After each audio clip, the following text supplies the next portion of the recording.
Good evening, everyone. Welcome to the August 17th meeting of the Richmond Selectboard. Do we have any public comment? Mary? Here. Yep, very cool. It not so much as a Vermont issue yet, but it could be because all politics are local. Yesterday, Maura Healey, the governor of Massachusetts, signed into law essentially what is infanticide law. It allows that a mother can abort her child. If the baby's due tomorrow, the child can be aborted today. I would pray to God that our town representative and the representatives of everybody in the state would pay attention to that kind of stuff so it doesn't creep northward. It's already enshrined in the Constitution that a mother can end a child's life pretty much in the first 2 trimesters. But I to know that Maura Healey is such a despicable creature, it's just terrible. And I pray to God that doesn't come up to Vermont. Thank you. Mary, do we have any other public comment? Any additions, deletions, or modifications to the agenda? Just on to the main agenda. First, we have a review of the Chittenden County Regional Planning Commission group expectations. We touched on this last week, or two weeks ago. Sorry, It's meeting. last meeting. Yeah, it's the safe way to put it. And we were going to all mull it over, see if we had any comments. Don't have any thoughts, have a chance to read it over again, mull it over. Wake up in the middle of the night and think about it. There we go. Thank you. So our goal was to have these, I guess not a goal, a thought was to have these posted in our meeting room and maybe reviewed quickly in the beginning of the meeting, just to reiterate how we expect everyone in the room to treat each other, including the select board. It's kind of as far as we had got with it. Craig? One thing I don't see sort of explicitly referenced here, and I would hope to express to the public, is that we talk about a variety of topics. When we do that, everyone should focus on a topic on the table and not make it personal. And I don't want people leaving this room feeling like they've been personally assaulted because their side of the issue didn't win, or it seems like there's a majority against that viewpoint. We deal with the subject matter at hand, and I don't I don't want this to be personal. I don't want people to take it personally. They should understand that they may not win the day, but that they still have our respect, and we're still interested in hearing what they have to say. And it's just Mary? So, Mary Hool, related to what you just said, Select Board Member Rabideau, when you suggested that one of the audience members was up to mischief, and when you sat beside me last time I was here and you said, I'm going to sit by a troublemaker, what the hell did you mean by that? If you can't abide by that, you might as well waltz out of here and don't take it personal, because you just said we shouldn't. yeah. Well, Troublemaker. no, I think you've made a good point, and I stand to learn from this process as much as it's a two-way dialogue. I wouldn't. Man, I understand that. 5 years old. No, I'm not, and I think we've started this process. It's not just for the benefit of the board; it's for the benefit of the people like you who come and sit and take positions.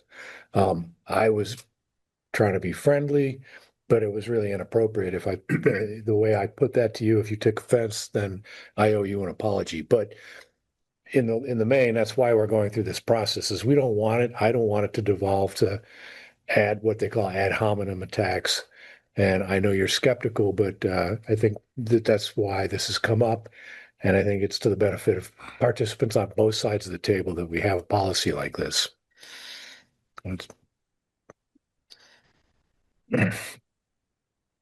Anything we'd like to do with it? Make tweaks, mull it over? This is part of, I am not wed to any one of these, but to the point that was just made, having observed the ups and downs of behavior in this room over a number of years, that's really the purpose of this, is to try to improve, if you will, people's self-regulation in terms of, when people are upset or anxious or angry that return to what our sort of rules of engagement are here as we work together. So again, I'm not wed to any one of these, but I do think we should adopt something and then hold ourselves accountable to the framework and frankly, arguably, hold each other accountable to the principles, expectations. Adam, I like these, like Bard and Gary have suggested, that could be tweaked or modified a little bit.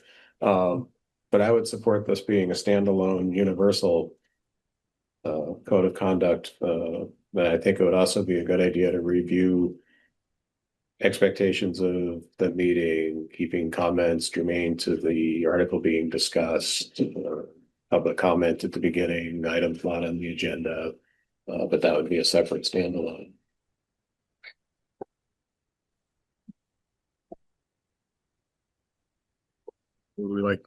I think we're don't expect this to be a quick process to solve any problems, right? It would probably not. Anything we do quickly will not be permanent or lasting. So, Well, I have a suggestion, in an attempt to move forward, perhaps put it on our letter and say, Richmond Selectboard group expectations or principles, turn it into our document and then come back to it as a potential final to be any final additions, edits. That makes sense. Bring it back in September. And I would add the one that has been implicit here in the Regional Planning Commission, and I think people have adhered to it without having to refer to it very much in that venue. But maybe something about reminding ourselves, holding ourselves and each other accountable to the principles. That could be in a preamble. Yes. But I think this is good. I think people often have the best intentions, but there's drift. I think this would be good at keeping focus. great.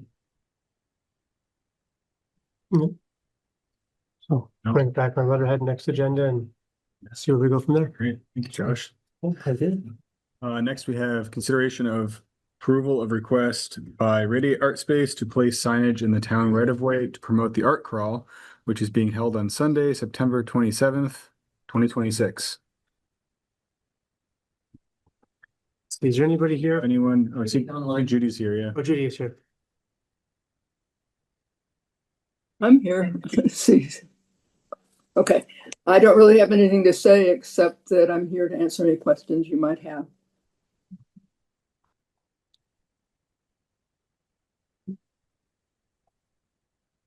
I'm pulling up the request. So the request is for event signage on all 5 roads that we call out: intersection of Huntington and Cochrane, Huntington and Heinsberg, Dugway and Huntington, Westway Hill and Cochrane Road. And they also looked for a banner at Main Street, at the top of Main Street, next to the Green Sea Building. So I think that was it. So that's 2 weeks prior. And then 3 signs the day of on Bridge Street and in the town center for basically parking and entrance direction. I don't have any questions. Does any board member have questions? The duration of the time they're asking for, is this going to go up on a date and come down at? Yep, Right. it goes up 2 weeks before the event, and the event date is Sunday, September 27th. So they'd be up for 2 weeks and then taken down after the event is over. Thank you. Go up to 13th, Yeah. 13th to the 27th. Would anyone on the board like to make a motion to approve the request?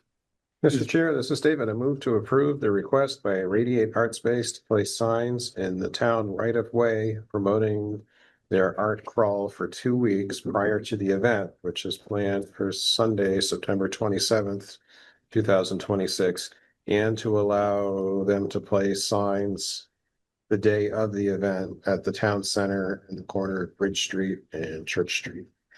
Sparrow, second. We have a motion and a second. Any more discussion? All those in favor? Bart, aye. Greg, aye? David, I. Adam, aye. Thank you, Judy. Thank you. Bye-bye. Next, we have consideration of approving a request by the 4th of July Parade and Fireworks Committee to hold a coin drop at the intersection of Bridge Street and Route 2 on Saturday, October 10th from 8 a.m. to 2 p.m. I'm asking permission. I'm not sure there's a lot of explanation needed, but would you like to use a couple of your minutes to give us a Yes. spiel about anything related to the parade?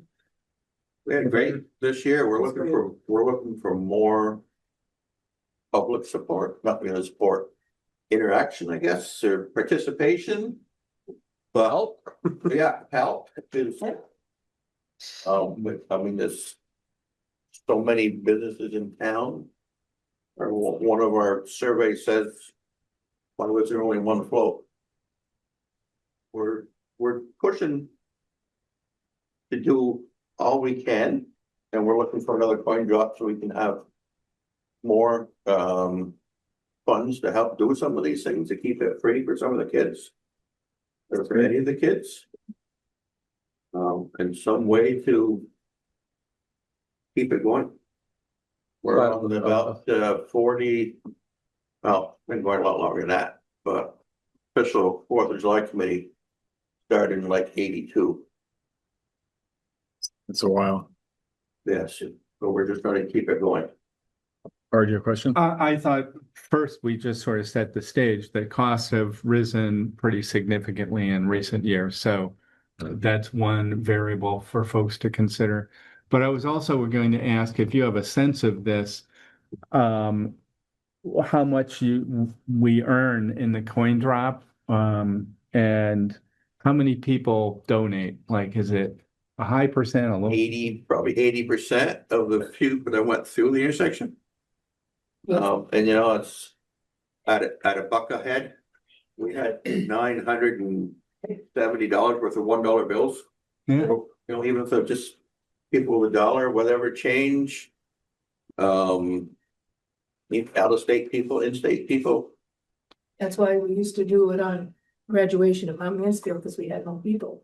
And now we're doing it on Columbus Day, even though that's inappropriate because of relief people. Yeah. Our goal is to not, if you know, we didn't for 40 years and we still don't want to do it, but our last coin drop was the most we ever made in all the years we did it. It was $4,320. It's great. Nice. And we're still working with we don't know what's gonna happen with the company. In the private, because it's been sold to a big conglomerate, but we'll keep trying. Look for other, I think there's a couple of other businesses that do it. Drones are not an option. That's like 40 or $50,000. $40,000 or $50,000 Yeah, years ago. that's worth mentioning here because it comes up. Yeah. Hi, very cool. It's important to keep this second coin drop viable because state of Vermont, VTrans and all the other jokers that run the state highway system, we've established a precedent and we're allowed to have 2 coin drops here. And I think the fire department surrendered the second one. Yes. They fought to take it away from the 4th of July and then they stopped, not that they're not interested, but I guess, their participation is minimalized. So keeping the 2 coin drops available on Route 2, I think is very important. Once you let it slide, VTrans go, oh, it stopped it. So it's a very important thing to keep it going. Thank you. And we do have to talk to Suzanne. Basically, she's waiting for select board approval before she sends in the application. With the We had to have a certain map for them with designated how far from the intersection and what sign was going where and make sure we had all the signs. So we've got all that situated now. So we're just waiting for your approval so Suzanne can send it in. each year we evolve and try to do more and try to supplement what we lost. And give it a chance. You've got 11 months to decide if you want to walk or not, or ride in the parade. I just lined it up. I offered a vehicle, just saying. Yeah. Before I make a motion, I just wanted to thank you publicly as a member of the public, not as a select board member. Everybody had a couple hours of a great time, and that was due to many days of hard work and many weeks of planning. So thank you. That's a huge ask. It's also important to realize, which I didn't for many years, our businesses do very well. And I think that's great, you know? And we just keep plugging along, and it's for the kids. And all the kids I saw were having a great time. Yep, it's all for the kids. So, Mr. Chair, this is David. I move to approve the request for the 4th of July Parade and Fireworks Committee to hold a coin drop at the intersection of Bridge Street and Route 2 on Saturday, October 10th, 2026, from 8 a.m. to 2 p.m. This is Impartial, second. We have a motion and a second. Any more discussion? All those in favor? Bart, aye. Greg, aye. David, aye. Adam, aye. Thank you very much. Thank you. Thank you. Thank you. Thank you. Next we have consideration of approving a request from Project Altogether Now for $2,000 from the Community Wellbeing Budget line item. We have Gabby here with us. Hey, Gabby. Would you like to Can you hear give us me? a little? Yes. Okay, awesome. Yes, so we are requesting $2,000 for expenses incurred before June 30th. Basically to cover intern stipends. So we are a prevention coalition that is run by high school interns. And so they did some brilliant work this spring. We hosted a substance-free teen trivia night for the first time. They went to the prevention day at the State House and did some networking and presenting. We are working on a project with the Larner College of Medicine to improve mental health supports for youth in the area this fall. And so all of our work is led by these youth interns and they receive a stipend. So that's basically what this would cover. We might have Elise on here. I can't tell who's one of our interns if you have any questions, but I can also answer any questions. Just to add a little more context, so that budget line is funded with an offset in funds from the opioid reserve fund, which is money that the town of Richmond and several other towns across the country received as a result of several opioid lawsuits. And that money is specifically supposed to go towards prevention, which Project Altogether Now is working on diligently here in Richmond. Thank you, Josh. Do we have any questions from the select board? Questions from the public?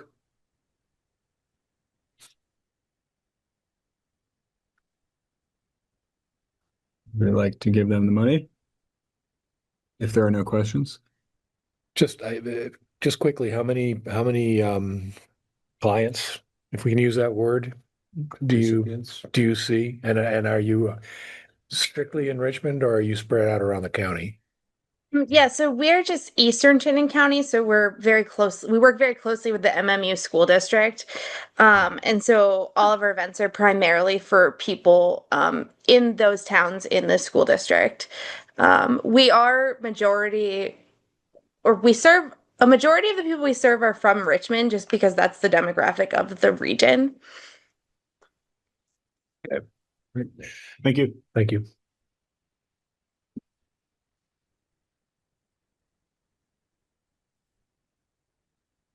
I'm going to move that the town of Richmond allocate $2,000 from the community well-being budget for the project Altogether Now, intern stipends in the amount of $2,000. This is David. I'll second. We have a motion and a second. Any more discussion? All those in favor? Bart, aye. Greg, aye. David, aye. Adam, aye. Thank you, Gabby. Thank you. Important work. Next, we have consideration of approval of access permit AC 2026-002 for access to a lot at 20 Apple Tree Lane. Josh, do you want to give us some background on this? Sure. Share my screen with this one. So this is a building lot up on Apple Tree Lane near Greystone, or off of Greystone.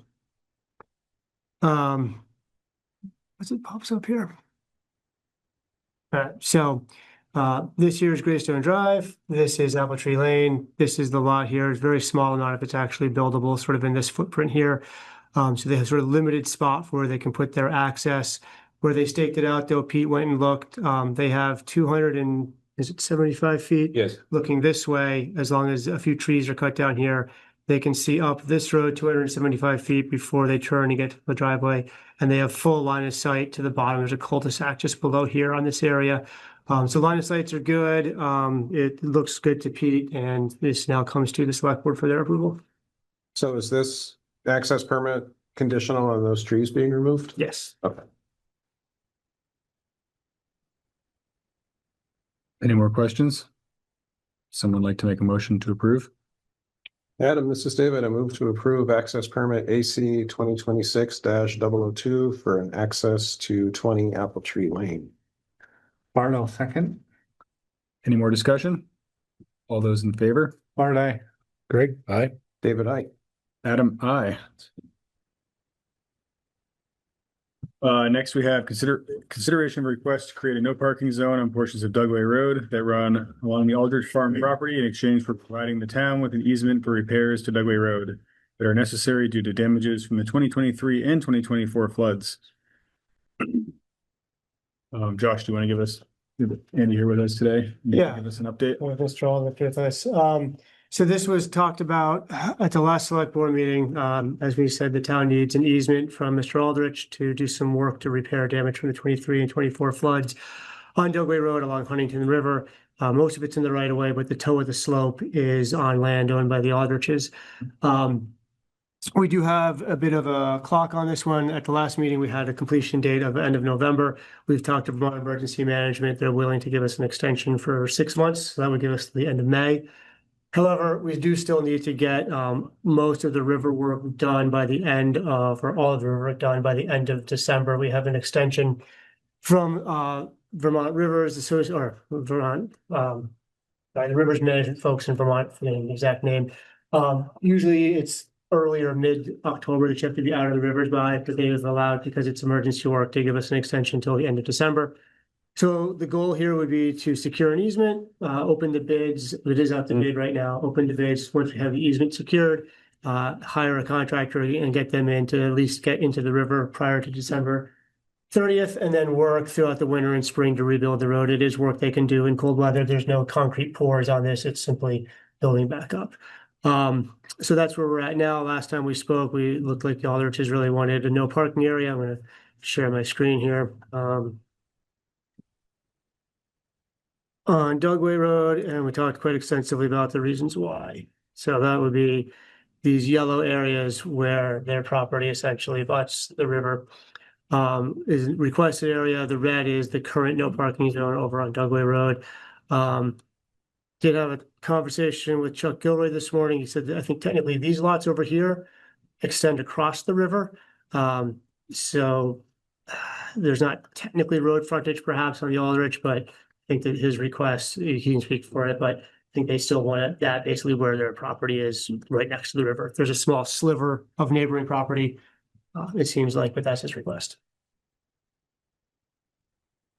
So I guess it's open for discussion between Andy Aldrich and the board as far as where we're going to go. Yeah.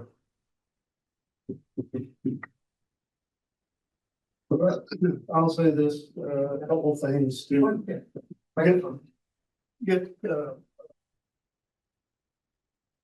We've been asking for 10 years. No response whatsoever from the town for this. At the last meeting, we discussed a lot of the reasons why we want it. And the way, when I got this warning for this meeting Saturday morning, I wasn't comfortable with the way it was worded. It makes it sound like, you know,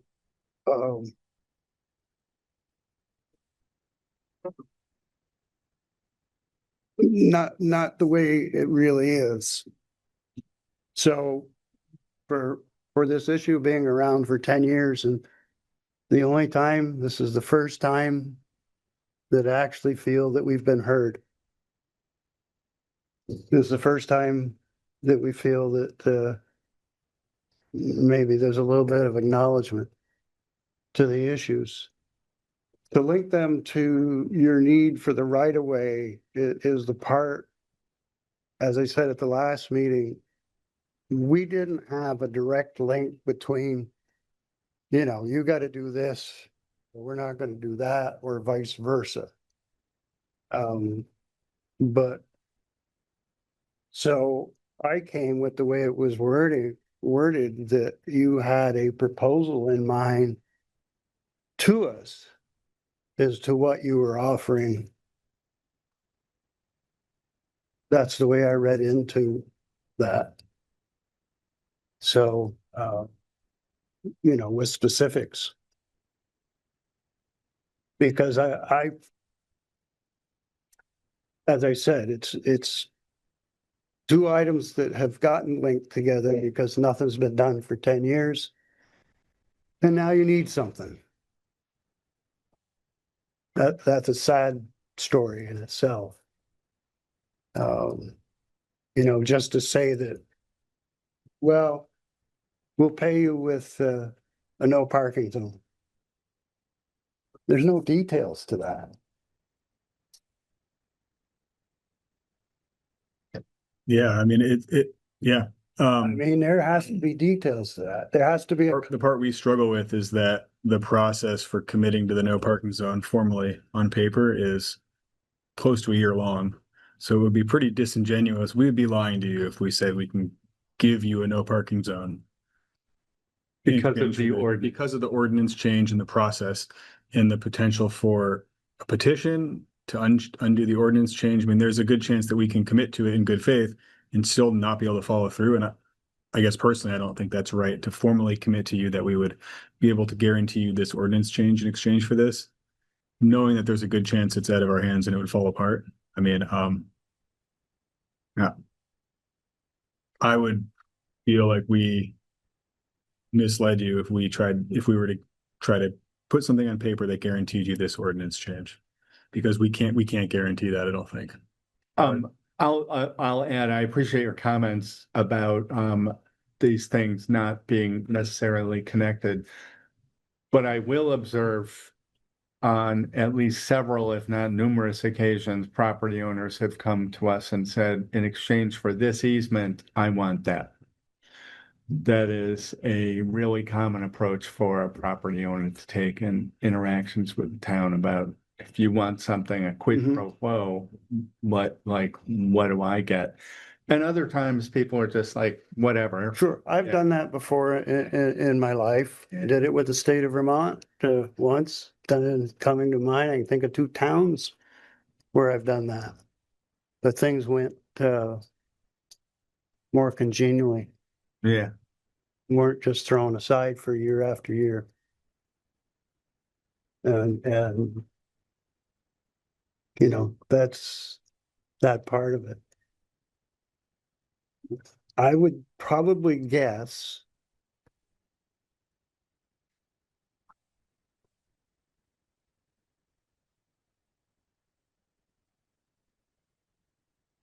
that it may not work.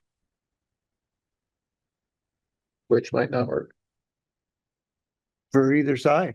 Closing off the parking. Oh. Yeah. It if you say, well, we'll try to do it, I mean, I understand where you're coming from, and I agree with you, and that's why I don't think any of us would be willing to commit to doing it, because that commitment we wouldn't be able to make that commitment and follow through on it within our control. There's a good chance it'd be out of our control if we could follow through. And I guess personally, I would only want to make a commitment that was within the control of the board to follow through on. So I think you're right in that it might not work. And I think our hesitancy to just come with specifics to commit to it is knowing that if we did that and we got the easement and it fell apart. have you created other parking spaces adjacent to private property where there's no public property or use or building or anything anywhere in town? No, not from, I don't know all the details of every private parking spot. I don't really know. It's a good question in Yeah. the context of your experience, of course. And your point, I think, in the previous meeting was there was a point in time where the road did not have the topography that it currently has, where it's wider with room to park. That at some point in the past, it didn't have that. So the town affirmatively, at some point, whether consciously or not, created a place where people would park. Which I think probably informs your request here that if the town created it, can the town uncreate it? I don't want to put words in your mouth, but it seems like that's it. You know, it was really difficult for the average person to put a vehicle there before that Right. road work. Because it's a bank Mhm. and then it's trees. And I will observe also that at the last meeting, we had people not surprisingly illustrating the tension between recreational access. You know, there aren't many places to park. So do we want to take parking places away? I don't know that there's a great compromise on this issue. You either have the parking spots or we either have them or we don't. But these parking spots are creating people recreating and people doing not good things. And if they didn't exist, almost, I'm not naive enough to say all, but almost all would go away. And that's really a function of when my guess is a change over time in terms of the volume of people doing it and perhaps their behavior. Well, we've been there for a few generations, so. But Mary had something to Yes, say, thank and you. then I think Greg had something. Relates to parking ordinance on private property. Well, you have, it's called the Bombardier Field, which is privately owned by the Richmond Land Trust. The special ordinance was created. Can't park here, can't park there. There's roped up, there's not rope up. And now, if you'd please tell me how this is different, except for the money value, than what we're gonna be discussing in line J, the Mary Drive. What Andy is asking for is reasonable. And again, sometimes it takes the issue of the flooding to bring what he's been asking for 10 years to the attention of everybody, where you're actually going to do something about it. So how is this actually different, except for the dollar value, for line J? But yes, you have created ordinances for parking related to private land, and that's the Bombardier Field in Jonesville, which is privately owned by the Richmond Land Trust. Thank you. Thank you, Mary. Greg? I want to preface my remarks by saying that I visited the site and walked it with Mr. Aldrich. I think the map is a little bit misleading because the yellow lines on the map extend along some areas that are substantially not parkable. Okay. And I think you started your comments with saying we need more detail. I think it would be helpful to have an actual plat map of that section of the road if we're going to do anything in this regard. Richmond has a lot of beautiful places. A lot of them are accessed via or through private land. And the forbearance of the people who live on Dugway Road makes this possible for the broader community. And when people begin to abuse that privilege and act badly, I'm supportive of the idea of, if you could have behaved, this would have been fine, but Here we are. So, I'd like to put a hat in the ring for modifying the parking ordinance, but not based on that map. And if it takes extra effort, I know that there are members of the parking committee here. They can help address the issue. But I saw the sensitivities really around a handful of sections of those yellow bars.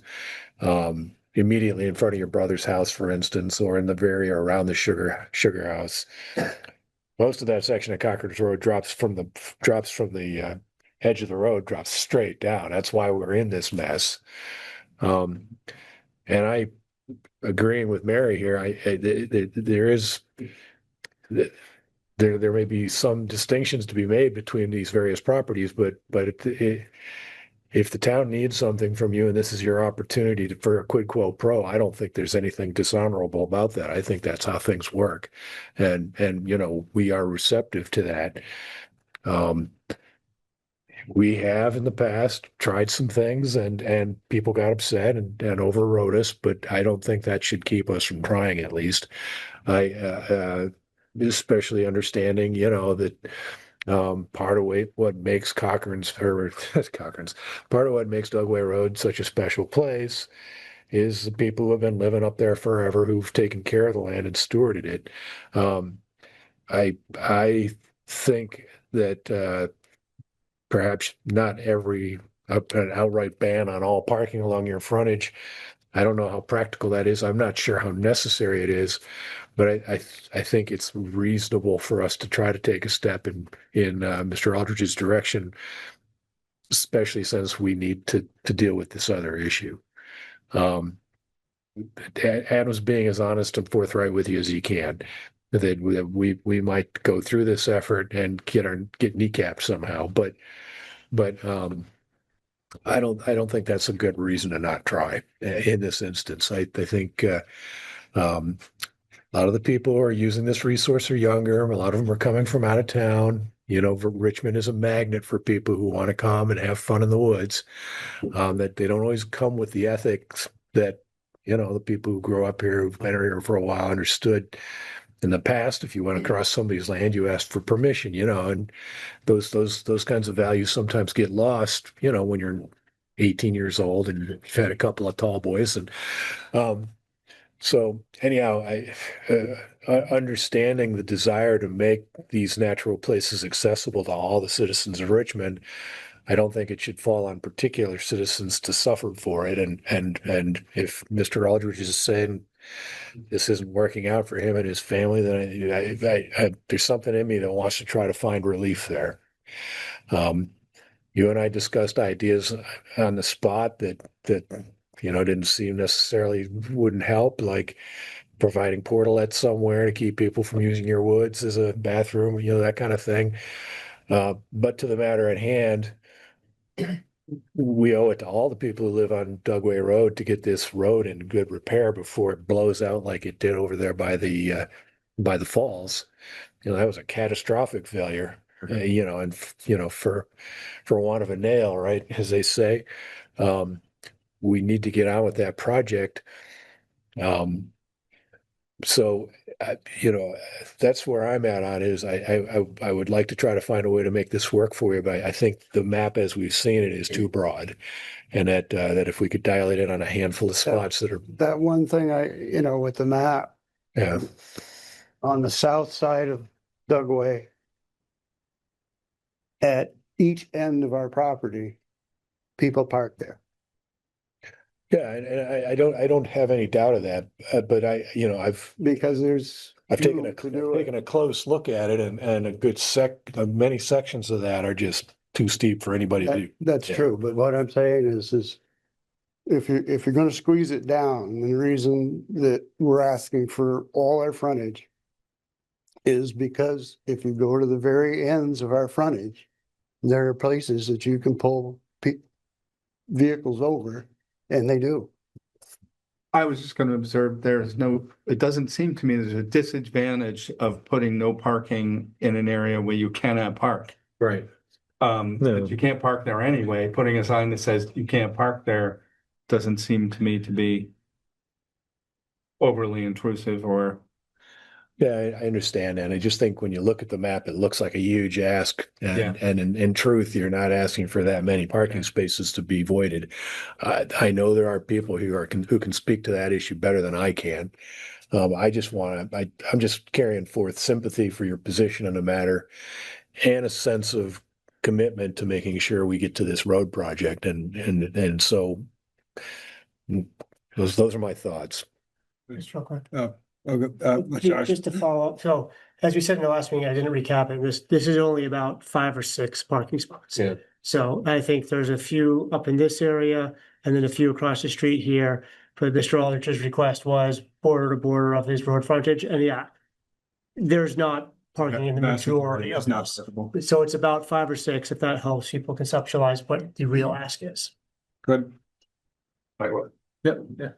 Chuck Gilroy, live on Dugway Road, on the parking advisory committee, not speaking for the committee, speaking as a resident of Dugway Road. So what I was trying to convey earlier was that this map exaggerates the effect of the no parking on Andy's property. This is the Yaggy's property here, which borders the Aldriches. They own to the river, as all these houses own to the river. So this yellow line should terminate about here. None of this would be affected by any decision made here tonight. And Josh pointed out we're talking, according to the chief, we're talking 5 or 6 parking spaces. It's well within Andy's right to stick 2 big logs next to the road in the right of way and block those spaces. He's trying to do this the right way. It's well within Andy's right to post his land and deny access to the entire riverbank. But he's trying to do this the right way. Part I think this is different than me saying, I don't like cars in my front yard, I don't like hearing people, because ignore the leverage we're trying to use here. We are trying to protect a Richmond business.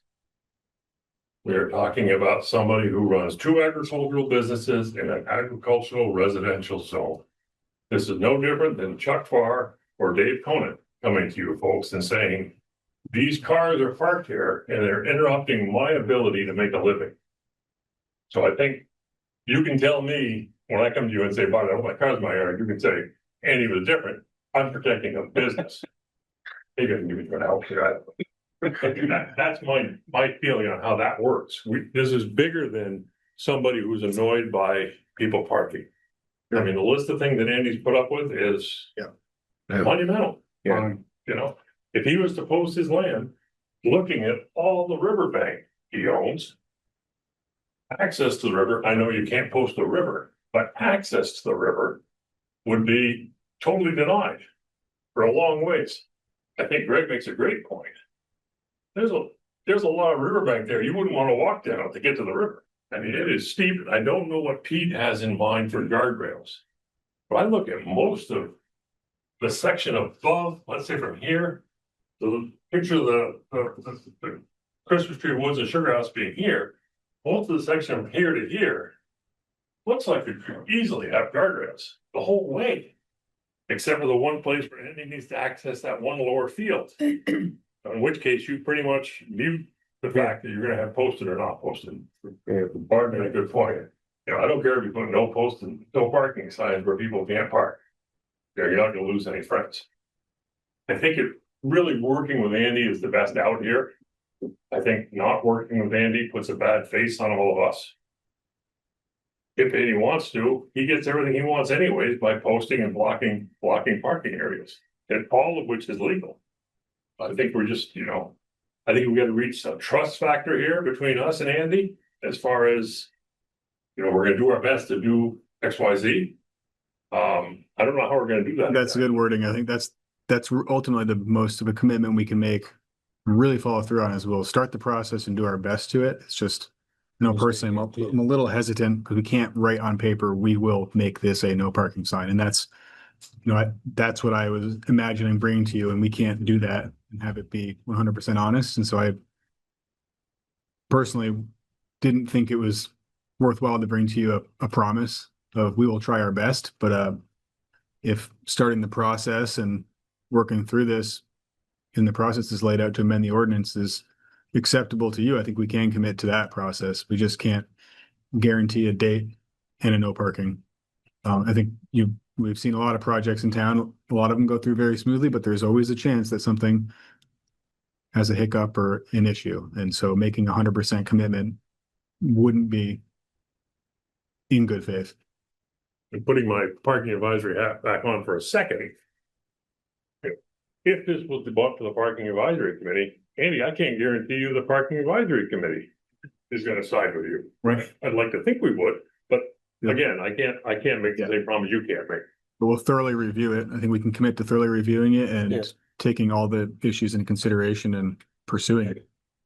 I was gonna say, it seems to me that we could commit to pursuing what he asked for, knowing that there's no guarantee of the outcome because of the ordinance process and potentially things like petitions, et cetera. So we could say it's our intent to pursue this. It's also, as been discussed here, I think it's my opinion, the only way to first, there are probably places there aren't guardrails where guardrails would help safety. As you go off the road, you kind of keep going. It's the majority of Yeah. the road. And then the way to close off, if we agree to do that, is probably guardrails. I'm not going to address the question whether it's legal for a landowner to put a log in the right of way, or a rock in the right of way, or even the town to put a rock or a log. It seems to me the proper way for the town to close off something is to put a guardrail and put signs up. That's just business. Yeah, I think the logs might run afoul of snow plowing activities in the winter. I just can imagine driving along in a 13-yard dumper and hitting the end of it. Something taking out the time. That would wake you up. The town can't put a rock in the right of way, and the town can't put a log in the right of way. My understanding is the landowner can.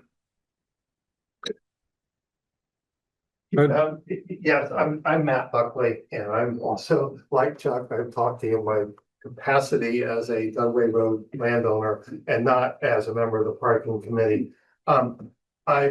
Chuck articulated much of what I was going to say, but I just want to point out that I think any language that the select board uses, I was a little bit worried about the quid pro quo language, because I think what needs to be done is to make sure that there's a record that this is a situation that is unique to Andy.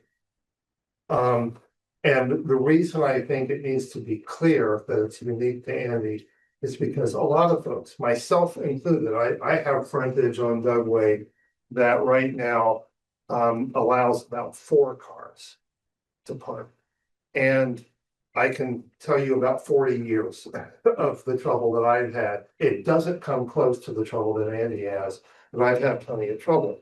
But my point is, I wouldn't want the precedent to suggest that, well, Matt Buckley can now come and ask for a parking change on Dugway, or Chuck could come and say he doesn't want to have to block his driveway again with the tracker or whatever you had to do this. You know, there's a lot of folks on Dugway that have had to address bad behavior.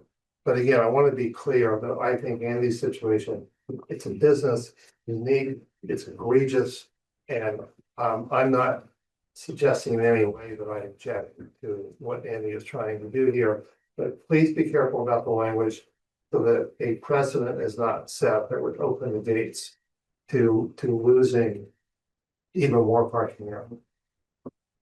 And I may. Good.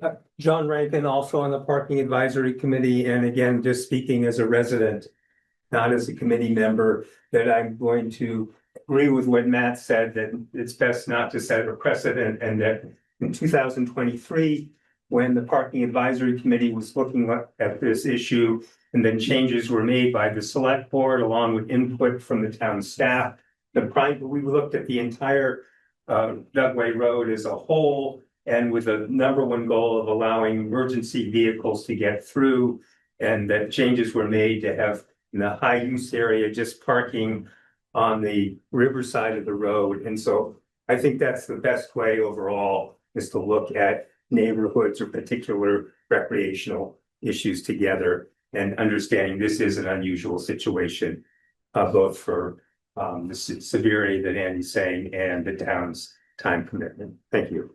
Thank you. So, I guess my big question is, what would a commitment from us look like to you, knowing that we can't just write this Doesn't sound ordinance? like I could get one that would satisfy me. Oh, sorry, what was that, Andy? it doesn't sound like I could get one that would satisfy me. And what would it look like? What would one that would satisfy you look like? Well, Tell you if we you know, what I'm hearing is it's 50-50 that it could happen. I wouldn't say 50-50. I think there are two potential outcomes. I wouldn't say that it's equal chance that the two outcomes happen, but You know, that just doesn't, you know, and with the past 10 years of history, it doesn't give me much faith. It might be helpful to describe briefly the ordinance process and why that path is uncertain. it's good. Good question. Yeah, Josh, can you give us a? Yeah, so the way that would work is if the board said they wanted to go forward and move and change the ordinance, we would come back at a future meeting, potentially the next meeting, with suggested changes to that ordinance that would describe where additional no parking would go. Then the board at that point, if that all looked good to them and it was agreeable to everybody, the board would move forward and set a date for a hearing that would probably be about a month out in advance. So let's say early September, they want to set a hearing that's set for October. They come back in October, they hold the hearing, receive public feedback on the ordinance change. Then they vote on it, assuming they vote in the affirmative. There's a 60-day waiting period. So then I think it would be early October, November, so early December, it would go into effect. There is one legal way that it could be overturned if within 45 days of their decision at the hearing, a petition is brought to overturn that. And I think you need 2 or 5% of the voters to sign a petition to overturn it. At that point, it would go to the vote of the public, and then the public would vote on if they want to do the no parking or not. Just for some context, in my time here with various ordinance changes to traffic and other ordinances, I've seen one petition, and that was about the stop signs at the THPC intersection, which is very hotly debated and contested, lots of strong opinions on either side. I'm not hearing a ton of strong opinions on this one, really. I think that the chances of a petition is certainly less than 50-50, probably fairly low, but I think that's what Adam means by, they can't just wave a magic wand, make it happen right now and make that permanent forever. There's a process by which the voters could overturn it. I think it's fairly unlikely, but that's what I think Adam's trying to say. We can't give you 100% promise. Maybe we can give you a 95% promise, but they don't want to say it's 100% done and then something happens and it's not done. And then they feel like they've walked away from their commitment. I think the time constraint obviously plays in, because if we had a couple of years to figure this out, we could see that process through and know the outcome, right? And then we could figure out the easement after the fact. But for the timeline that we're on now, we would need to do, pencil and sign the easement in conjunction with that process. And so there seems to be a non-zero chance that we would get everything through. See, and I think that's on you, the town. Okay. For just disregarding my requests for years. Yes, I can't speak to that. First time I'm hearing this request, Andy, and I'm trying to take it seriously. So you should have seen it. I've written it up. I delivered it to management, asked for it to be distributed to the selectmen multiple times in different years. Okay. What more could I have done? Sure. So I guess, ultimately, if that's the constraint, I don't know what the path forward here is then. You don't have any ideas? I'm trying to assemble in my head who these 200 or 300 people who are going to write a petition to overturn this. I think, and they'd have to be Richmond voters. We're doing it in consideration of the extent of the abuse he's been through, and we're doing it mindful of the fact that we need some help from him in securing this longevity of that road. Those are good reasons for us to propose this change. I think it's important. It's been noted that we've got to be careful to not do this in a way that sets a precedent. But I think Mr. Gilroy, I think you've all made good points as to how we can make that case. Because I'd be prepared to try to come up with that language, but I do think if we're going to do this, we need a proper map so that we can make it clear in the ordinance as it gets changed where this is happening. Well, we could commit to the concept and get the ball rolling. Yeah, well, you just can't commit to the outcome. We can predict, but we can't commit. Well, I think we've been forthright about that. I'm not going to try to make odds. I'm no good at that.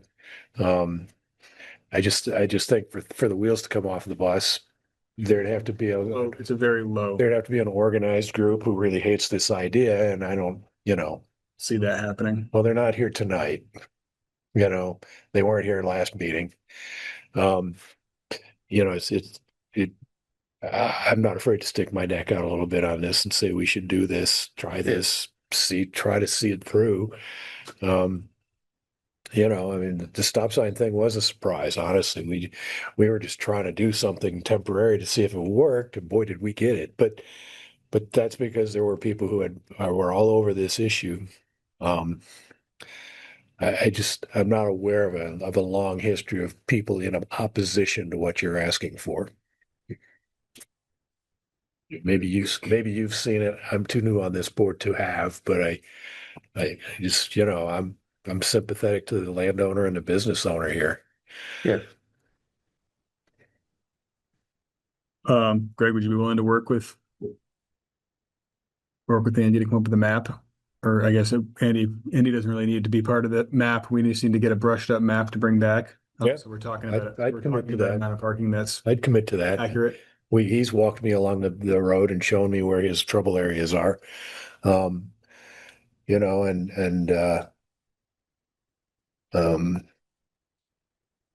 think, But don't forget, the public will adapt. right, in the end, I think we need some kind of memorandum of understanding between the town and the Aldrich family for the other matter at hand.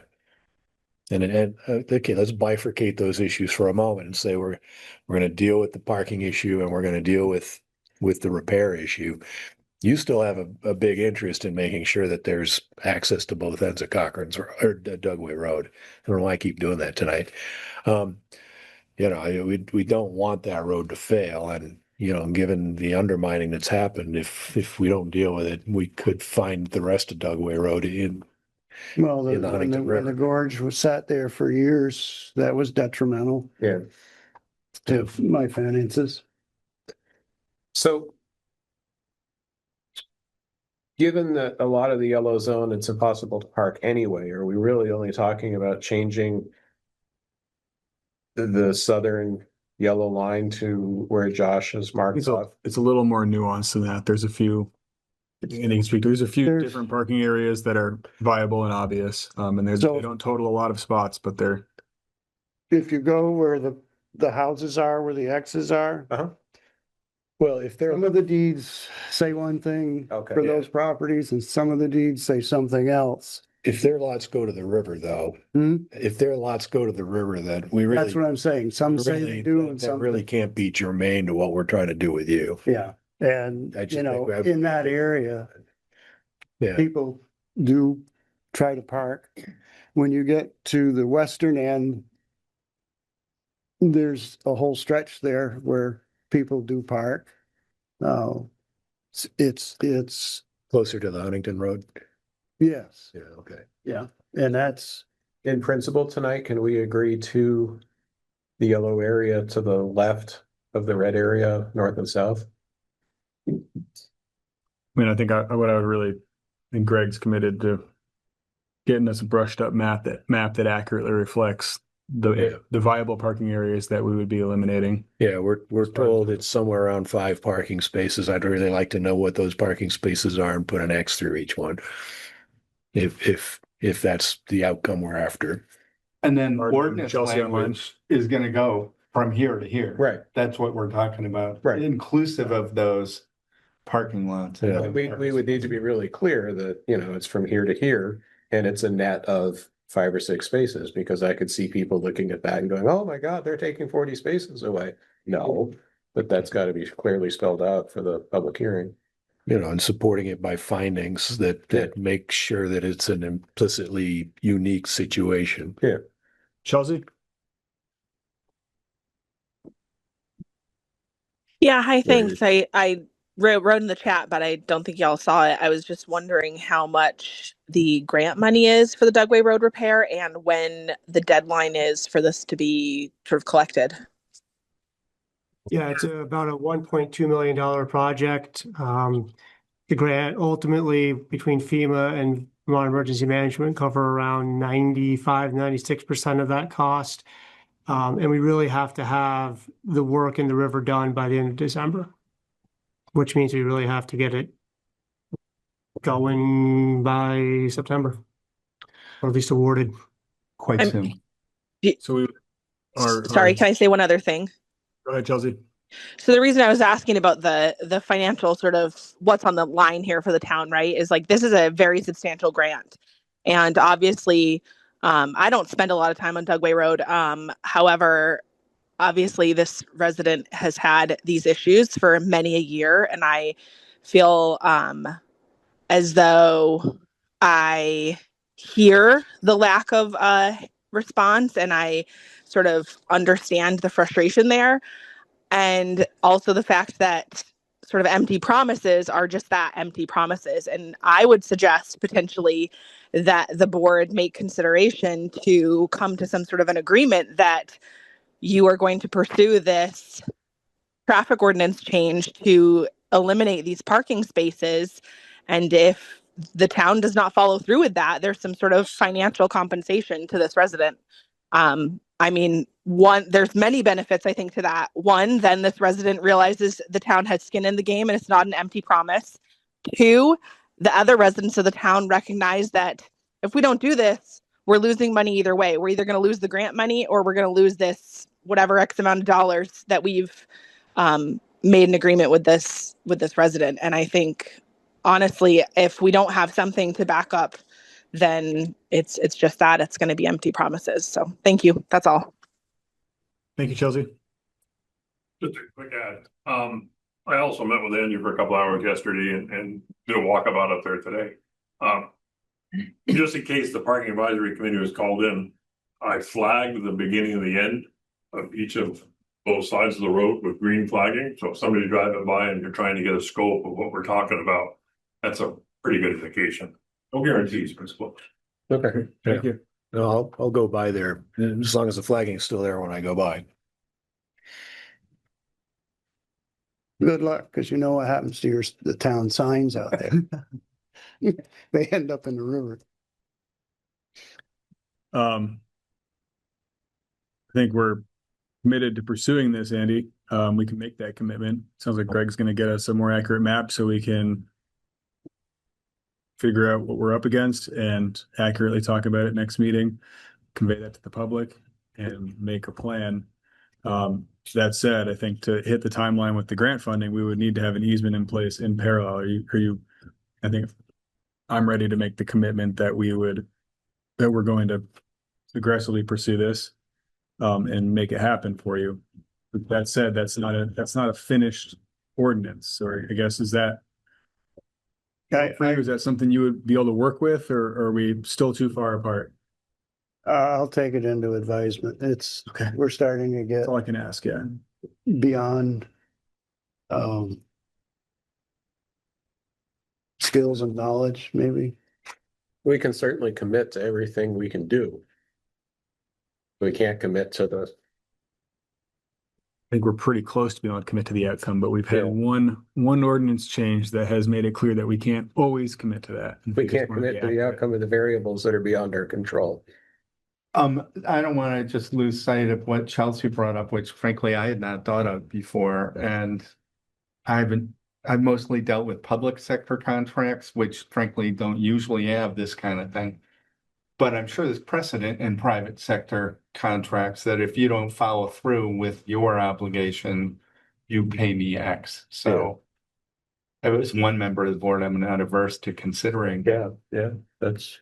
I don't know no how we do objection it, to but that. Well, I think also thinking about it, I think this is part of Chelsea's point too, is even if it got overturned by a petition, that would kick in. right. Or if it got, what's that? There's some disincentive for the town to just overturn it. Right. On principle. And then- The financial Yeah, and incentive for Andy, disincentive. By town, you mean the voters. yeah, and the other possible way it could be overturned is future select board 5 years from now says, no, we're gonna change it back. But if that lasted in perpetuity with the life of the land, that Yeah. future select board will go, oh, we have to Yeah. pay what to change it back? No, we're not doing that. Yeah. So maybe think about, maybe both sides, think about what that number Yeah. would be. And then we would, I think, have to formalize that in some sort of an agreement. And maybe that's something, I'd be willing to meet with you and Mr. Aldrich to try to figure that out. And then we could, talk to the attorney about how would we legally set that up so we come back at the next meeting at least a little prepared with feedback from you and your family and some feedback from Greg. No, you don't have to make a decision right now, but I know you have other family members involved in the property as well. You were consultants. I would have rather not been here tonight. I lost a family member over the weekend. So, I'm sorry to hear that. and, I'm not available to him right now. I tried to get a surrogate to come here for me, but I wasn't able to. Thank you for coming. Oh, go ahead. Would it be helpful to have Pete chime in on the map and show where he's intending to put guardrails? Yes. Yeah, I think if we can tag up, once we get a map with showing parking spaces, we'll get that on there. That'd be great. Mitigate some of the concern of the park. Yeah. Well, I think so. Pete's plan for guardrails is usually to replace ones that are already in place and failing. Yeah. And then and then if there's new ones, it's more steep slopes. I'm not sure that any of these parking spots have a lot of steep slopes, and I don't think he would put them right next to the road to eliminate the open right of way. I think if directed by the select board, he would put the guardrail in. I did talk to him about it a little bit. It would present some plowing issues. If he had guardrails too close, where he has room to store some snow right now in the winter, it would be some challenges plowing wise. So it strikes me, it's probably a compromise. It's not right next to the traveled portion. It might be somewhere between Less the than right of car way. width. Yeah, exactly. Enough Half to a take car away the parking. Yeah, that's a good way. You can have a little storage. Maybe there's. Like a motorcycle parking issue. Yeah, and I guess, we could talk it through with Pete more, but that might be a way to eliminate the parking without an ordinance change. Yeah, let's put the guardrails in. Just if you put the guardrails halfway up, that way there's still snow storage, but the guardrails are there so that no one can park there, and they would get a ticket because they'd be on the traveled portion of the right of way. Yeah. Could we explore that between now and the next meeting? Because Andy's looking for hopefully something that's a firmer commitment. Yeah, that's something. If we have the authority to do that and put it close enough to the road to take away the parking, I think it's gotta be the guardrails, because there are a whole bunch of other things the town doesn't want to put in the traveled portion or the right of way or the shoulder. Or drainage ditches, there's more than one Well, way. there's supposed to be a ditch there, Yeah. and that didn't work. But arguably, So there we would be could- guardrails there anyway. Well, on some sides, not the other. I mean, other sides are next to a field, so. But I think we could get a cost, if we get a number of feet of guardrail, Pete could probably give us a pretty good cost of that. And I know, actually, when I was on the select board in Bolton years ago, we put up guardrails by the potholes because there was so many people parking there that the only way to actually stop them, put the guardrails up. And really, the only place that we might have to put the guardrails in terms of the parking issue is the small number of parking spots. It doesn't have to be everywhere. It's parking spots and then a little. Because everywhere else, they'd be in the right of way or the travel portion anyway. So that might be a very quick and easy commit. So if we pursue that independently, that would be the only fast track that we've come up with. Thank you, Andy. Okay. Next we have discussion of Vermont Police Academy Criminal Justice Council's review of the Richmond Fair and Impartial Policing Policy and their conclusion that the policy is not compliant with the statewide model FIP policy. Just want to give us some. We have Chief. Do you have Chief Cohen here? I will defer to Chief Cohen on this. He can probably explain it far better than I. Cell phone. I have to watch. All right. Chief, you either have a really, really nice garage or that is a very nice background. I throw it up so you don't see the mess of what's behind me. So the short version of this is the history of the fair and impartial policing policy, and the select board had change from the model policy that came forward in 2024. And we had made adjustments, the town of Richmond made adjustments to the model policy with the advisement from Richmond Racial Equity and Migrant Justice. That policy had gone back and forth a few times through the powers that be down at the academy level, and an agreement had been put forth for a policy that we put down to the academy in February 2025. When the academy did their review of all of our policies again this year, they found that our policy was not within the model policy, and New Eyes looked at it, said that we are no longer in compliance, even when we had gone back and forth a few times, and stated a number of issues to the policy we had put in place, and said it was non-compliance, and told us that we had to follow the state mandated policy. There's a number of different issues that came up with this. I went back and forth with the academy and had a meeting with the Attorney General's office to discuss what these changes were and how it really affected us as a community and as a department. And I was very politely told that we have a model policy. There's a law in place in Vermont that says if there is a model policy, all departments must follow that model policy. We are allowed to adjust a model policy, but we can't eliminate any pieces to the model policy. So if a policy says law enforcement is not able to do X, whatever X is, we have to make sure we have that language still in our policy, and we can't be less restrictive than X. But we can be sometimes more restrictive. But the same goes the other way. If the policy says an officer can do something, we can't be less restrictive than that the model policy. So in this case, some of the language that was removed from the model policy to the policy we had put in place in 2025 had to deal with what officers were able to communicate or not communicate with federal agents based on federal laws. And so once those federal laws came into place, it basically said our policy, the policy we'd put down in 2025 was no longer a valid policy. And then they subtly threatened that if we didn't follow the model policy and put the model policy back in place, that the department itself could be discredited, meaning that we would have no longer law enforcement powers in the state of Vermont. And that the town, when we sign our any and all federal grants, one of the fine print in there says we will follow all federal laws and obey all federal laws. And so if we were not obeying federal laws knowingly, we accepted federal funding, not just the department, but townwide, then the AGO's office would look at it as a fraud issue and would potentially come after the town for fraud. So this is like accepting any sort of federal funds, any grants, FEMA money, the highway money, all that.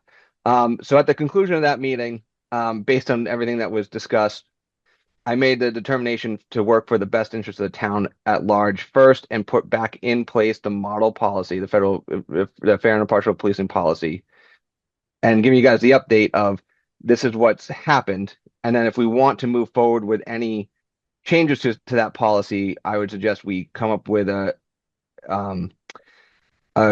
joint meeting between the AGO's office and ourselves to come up with what changes we want to make and how they affect us in law enforcement.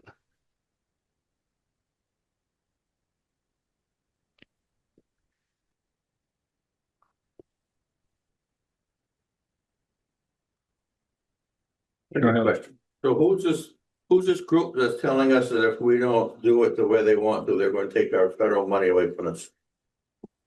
So that's the Attorney General's office. State? Yes. So why is the state so hell-bent on enforcing federal law?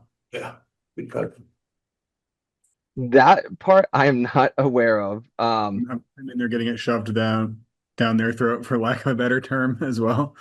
They might be. The Attorney General who was assisting with this was Julio Thompson, and Julio has been part of the fair and impartial policing policy since 2011. So he was well versed in all the different forms that the policy had taken over the years and the history behind it.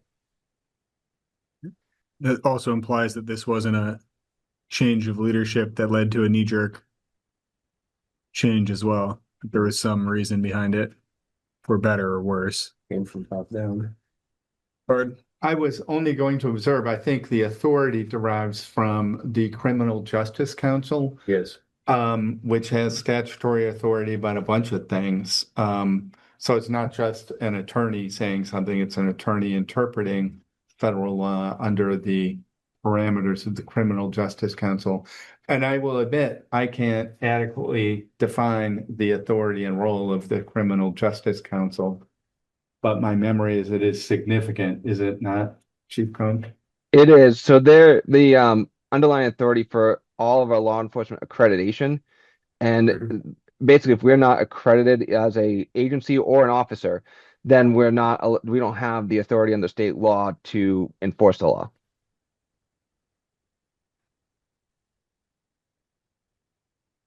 Good. But don't we want the police department of Richmond to enforce the laws? Isn't that the job of having a police department, is to enforce the laws and then let Sarah George let them go? Or excuse me, I mean, then let it go from there? Yes. But I mean, you do want a police department that's gonna keep us safe, not worry about, you know, all this Chittenden County or the state of Vermont, or we want a police department that's gonna watch out for Richmond residents. I mean, I don't think there's any action required right now, right? We're under the model policy. That policy. Yeah, so I made the decision at the end conclusion of that meeting to put our the model policy back in place, both to protect the department and the town from any liabilities that might have arisen from a out of date or out of compliance policy. I think that model policy and our policy agree in the vast majority of situations. In all but like one or two spots, they're basically identical. Yeah. So this isn't a massive in a lot of ways. And ultimately on our day-to-day, it's not changing the department's actions. We're still going to enforce the laws. We're still going to make sure we're enforcing the law fairly across the board, and we're not enforcing civil immigration. I mean, that's a short version.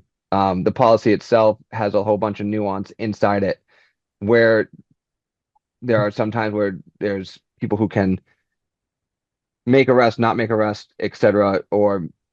But it's the short version is the differences between the two policies are minimal.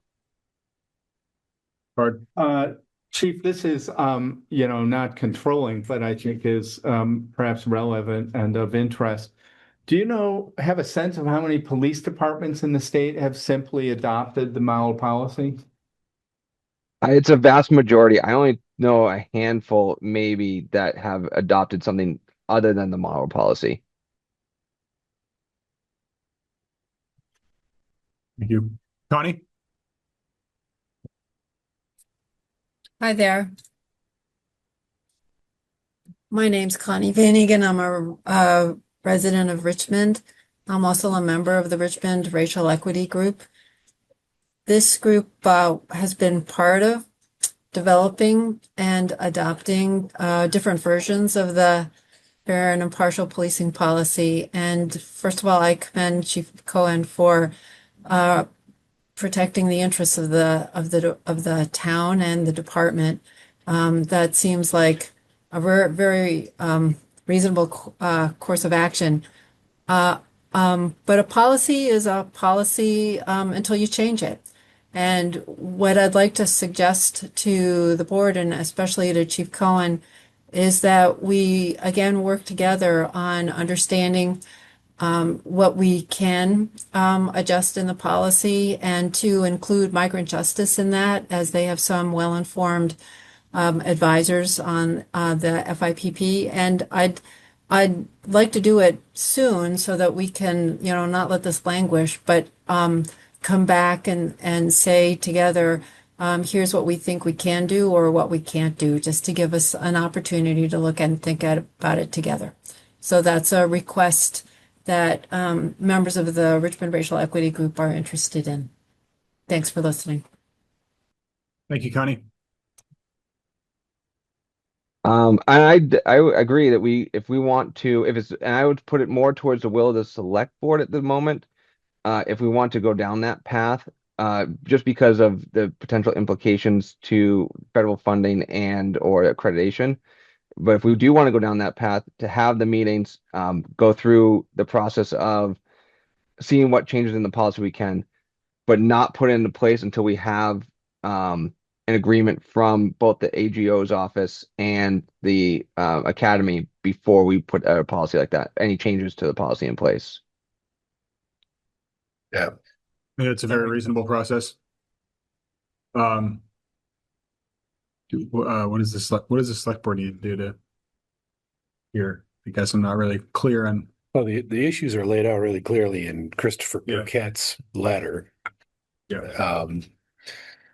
You know, and he sort of spells out where we're at odds with the policy. We're going to have to go through these one at a time and talk about them, I think. Following along with Mrs. Van Egen's suggestion that we involve stakeholders, but we have a roadmap here.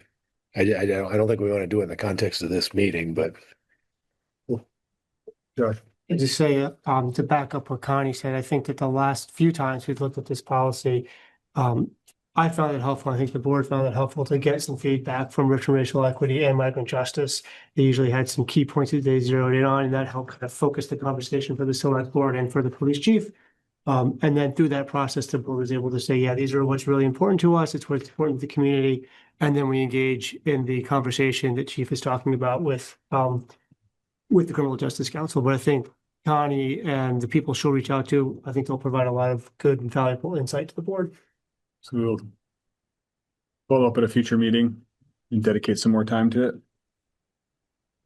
So if we close it by saying in the interim, as we've already discussed, we take the model policy and follow that, then work on an alternative, get sort of prior approval from the Attorney General and the council before we attempt to implement it.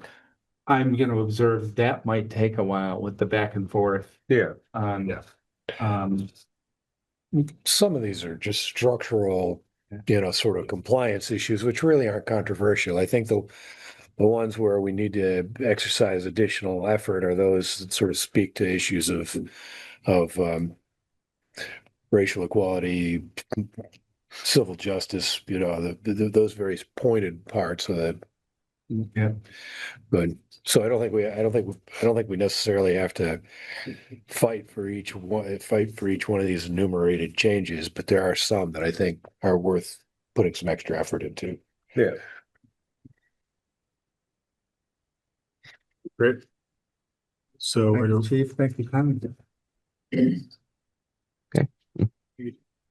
Thank you, Connie. Thank you. Seems like the beginning of a long conversation to come. Next, we have discussion of discontinuing legal trail number 2. So this is follow-up, a continuation of a previous agenda item. This is the Dugway Road issue. This is the Dugway Road access permit. I have to recuse myself from this issue. Thank you. So at the previous meeting, we had approved the execution of an access permit. License agreement. I guess, was that the correct wording?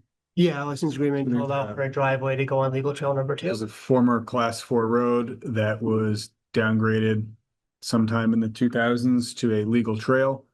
There was access to 2 lots up there, passing through another lot. We approved an engineering plan to upgrade that and grade it up to a driveway standard for the development of a lot up there. The next part of the process, the landowner could have chosen to pursue and did, I think, verbally request to pursue was, throwing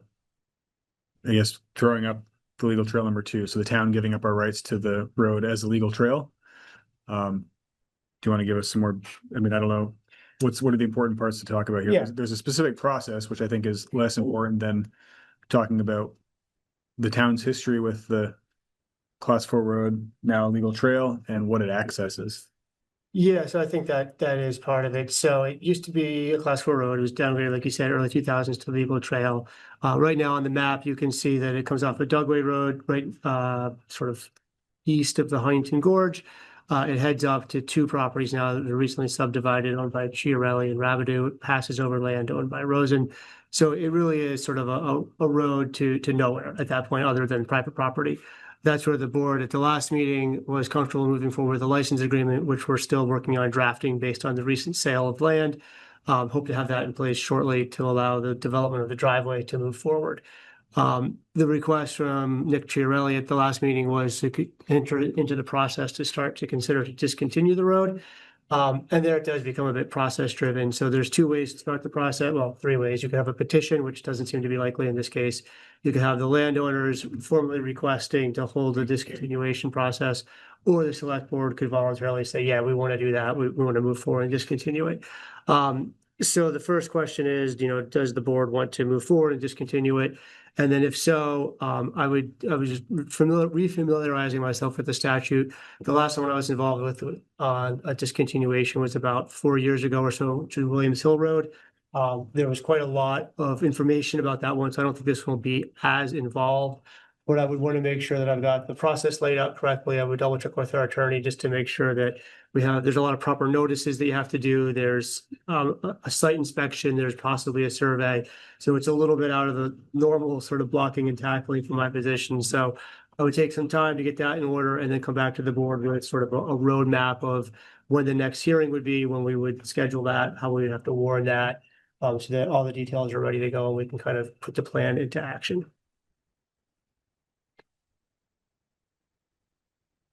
So I think the first question is, do you want to start the process with or without a letter from the landowners? If you want to say we're ready to go without a letter, then I'll start doing the research to get this together so we can start the process going for them.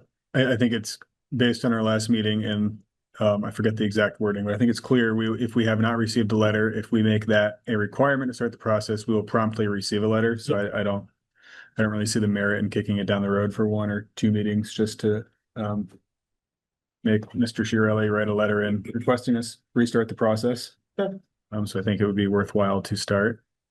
I speak only for myself. Yeah, I can. Since you guys are. Hi, me again, Mary Hole. I think it's imperative for the board to make a decision about these roads and paths to nowhere. We've acquired a 428 acre town forest, and I think most of the traffic that is generated for these paths to nowhere should actually be directed to town-owned land. This is not town-owned land.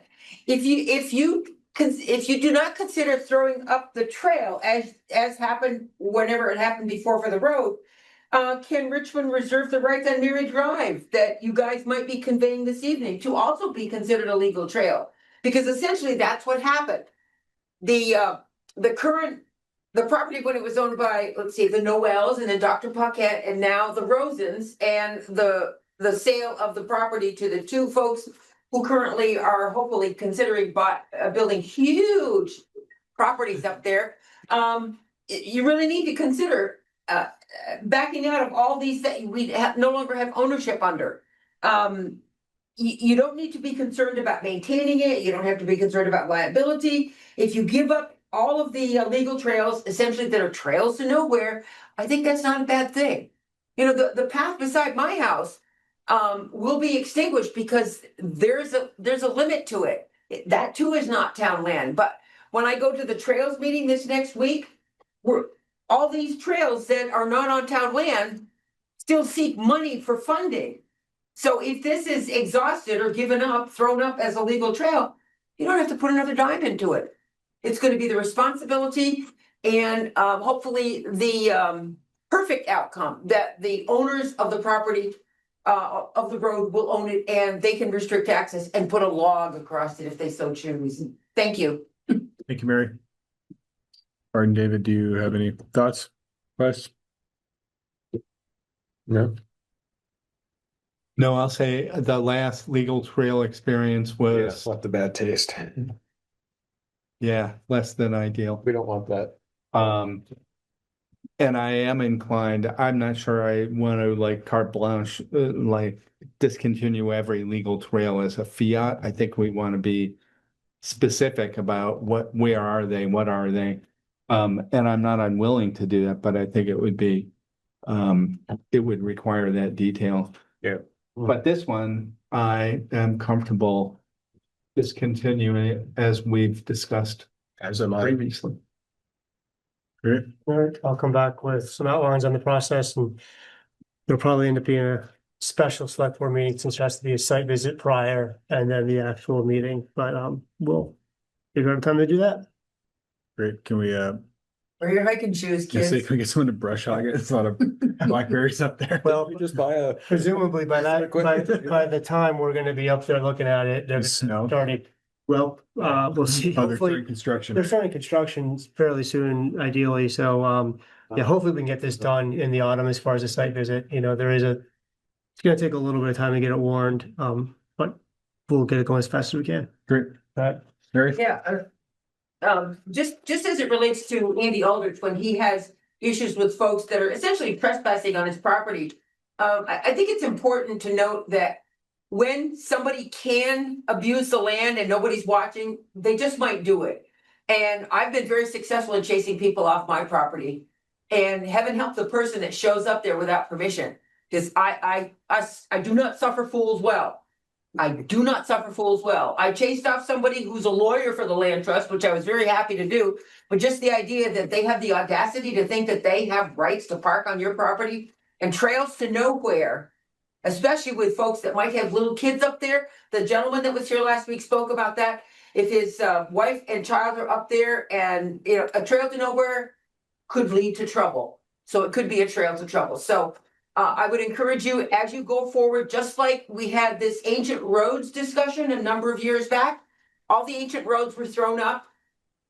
First one they found was, of course, on my land, but all the ancient roads were thrown up. And I think it's not unreasonable to consider extinguishing all the trails that are legal trails, which we do not have ownership to. Thank you. You're Nick? Yeah, hi guys. It's Nick Chiarelli, and thank you, Mary.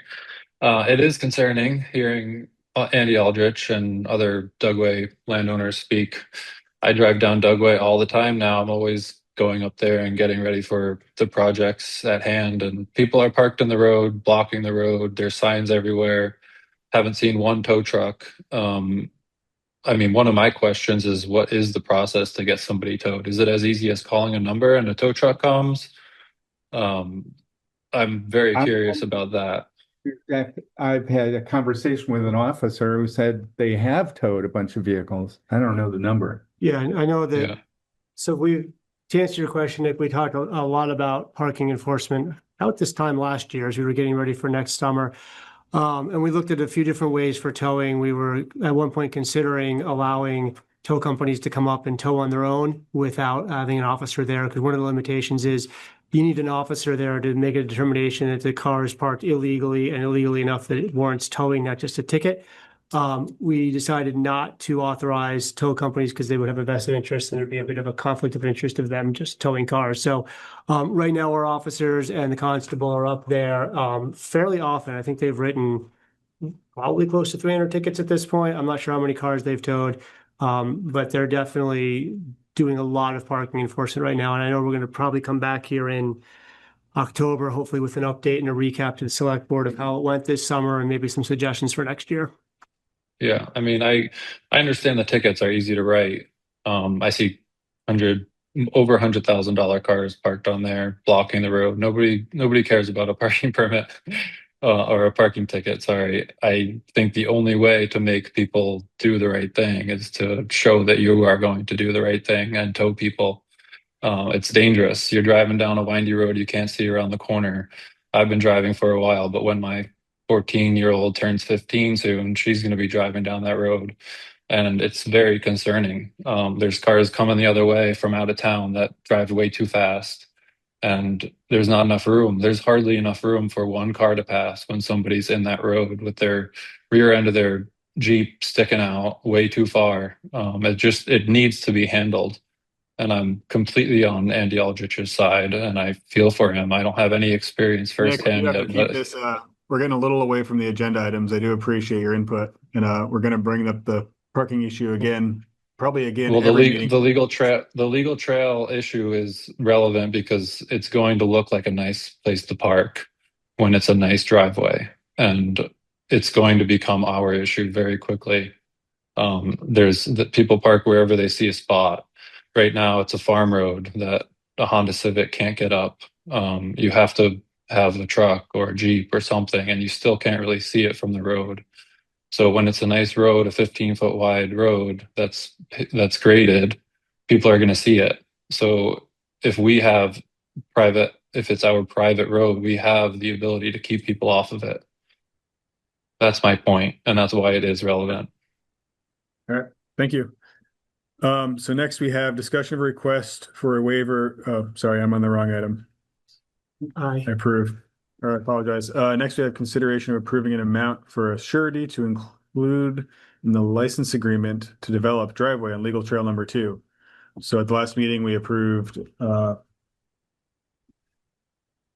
development of the license agreement and the writing of that, and then we authorized Josh to sign the license agreement. One thing that has come up is, I don't know how this came up, but I think the attorney asked, what would you like to set for the surety? Yeah, and so this is pretty standard in a lot of different types of projects. I guess I hadn't really seen it on a residential project, but I think it does make sense. I don't know. It's tough when overlaid with the idea that we're going to get rid of the legal trail status, but I'm assured it would be some form of assurance that there would be funds available to restore the trail to semblance of its earlier condition if the construction were to fall through at any given point.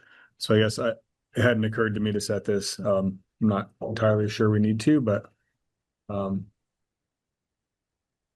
are your guys' thoughts? I've seen this on large commercial projects where we have, blasting, for example, and Right. what you would do is putting aside enough money that you would be able to restore the blast rock and cover it in topsoil and make something resembling forest again. And typically if I can construe where the construction has been disruptive, Right. like, which may not apply here. A question, have we done, in terms of precedent, have we done this before? Has it come up before? Not in my memory. Yeah, I can't remember Me either. a similar situation with a driveway on a legal trail or an improvement to a town-owned trail like this. I can see this Wasn't being there much. another one off Dugway? I thought it was Oldfield Road. Right, Oldfield, which I think Yeah. is actually I think it's this one here poking out at the bottom. Yeah. And what did we do with that one? I don't remember. I'd have to look back and see what we did there, but I don't recall a full license agreement like this. I think the part that makes me hesitant to impose anything is the fact that we just talked about opening up starting the process to discontinue this legal trail. And so if this was a trail that had a use the town currently used, when we wanted to restore that use, if the construction wasn't completed, that would be obvious. But I think the vast majority of people in town didn't know this existed, and there's a good chance it will not exist as a town right of way in the somewhat near future. And so there's not a use that we would be ensuring. So I'm not seeing it. Right. I saw someone had their hand up, but it wasn't away. It was up and Chelsea was up. They both pulled down. Okay.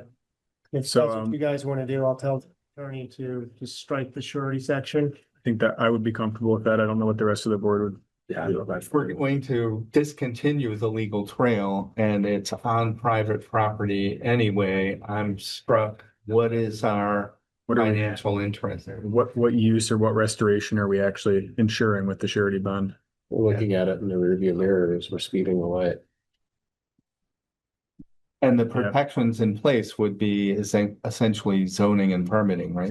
Yeah. You can't just go bulldoze I mean, everything. you wouldn't receive a certificate of occupancy or something along those lines, which would be.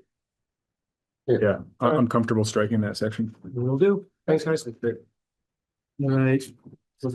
Next we have discussion of a request for waiver from VTrans A76 Standards for the development of town-owned strip of land off of Mary Drive to rural road standards and discussion of updated offer for the conveyance of the same strip of land.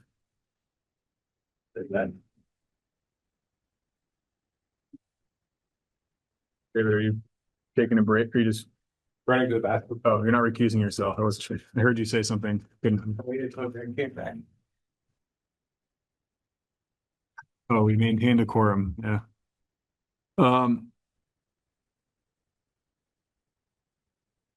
Josh, do you want to give us a kind of quick, give the public, we have the documents, but I think it's worth a quick update.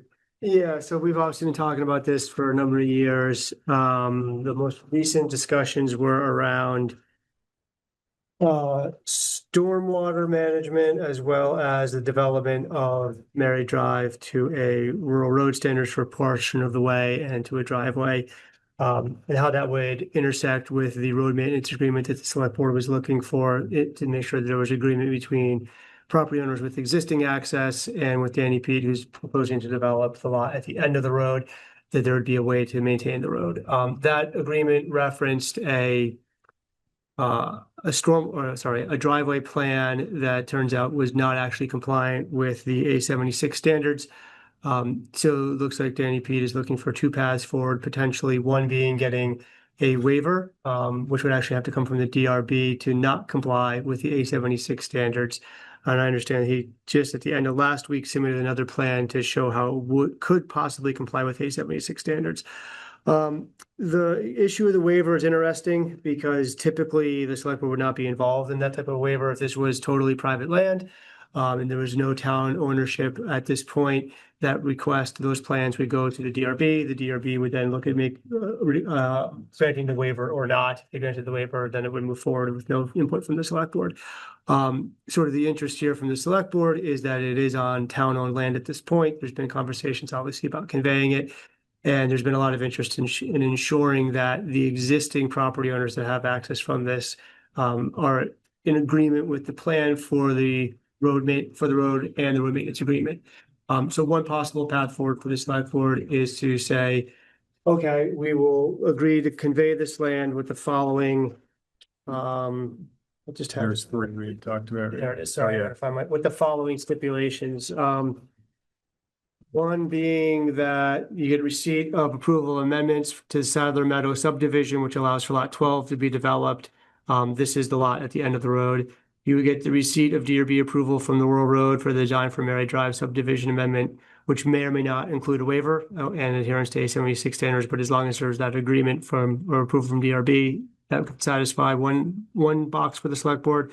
And then the third would be a signed road maintenance agreement between Danny Pete and the existing property owners that they agree with the design of the road and the road maintenance of the road. Hopefully that didn't muddy it too much. I tried to lay it out as far as like your next steps, and then I don't know if Danny wants to add anything. I'm sort of taking it in two steps. That's the one thing I was at. Josh and I talked about this a bunch, and I think the conclusion we both came to is there's two plans submitted. One would require a waiver. Generally, that would be from the DRB. One, I think the goal is there's a new plan submitted that would ideally not require a waiver. We didn't think it was reasonable for the select board to weigh in on that. That seems like more of a DRB decision. We would defer to their expertise, and whatever they chose to approve, we would ultimately back. But the three conditions that came out of that seemed necessary to ensure that the whole process could go smoothly and the right approvals were in place to ensure that the development was done in compliance with laws and the neighbors were considered. Yeah, Danny, the waiver, or just the waiver things, when the waiver piece is confusing to me. But I understand what you just said, your requirements, and then have DRB look into these waivers. And so that makes sense. That makes sense to me.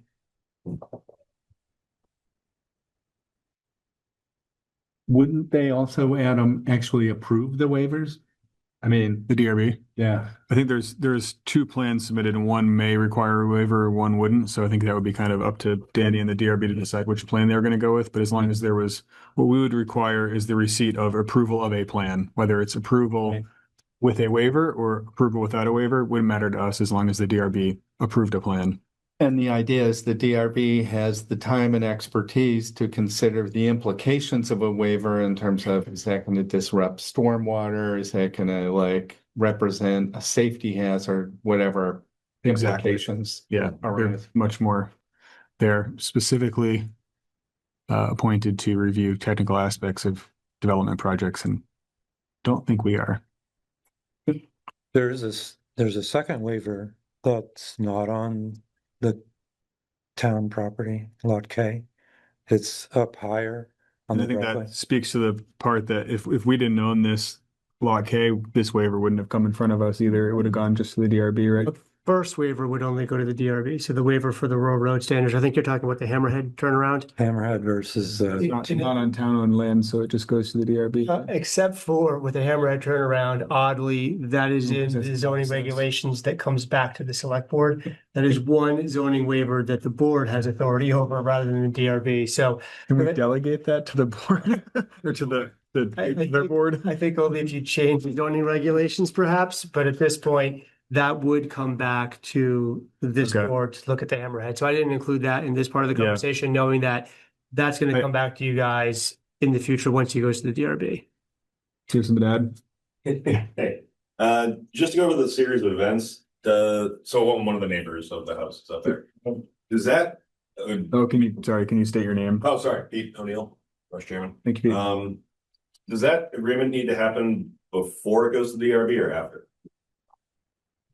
The way this is written, it could happen before or after, but the conveyance of the property and the rights to upgrade the road wouldn't be able to happen until that maintenance agreement was in place. From our perspective, I think it's a DRB requirement that would have to be in place before they would consider granting the approval. Right? They would want, the DRB would want to see that maintenance agreement in place. I can't speak for the DRB. but Generally speaking, though, that's one of the things that they reveal. So I think that would be like either way, the road couldn't be upgraded.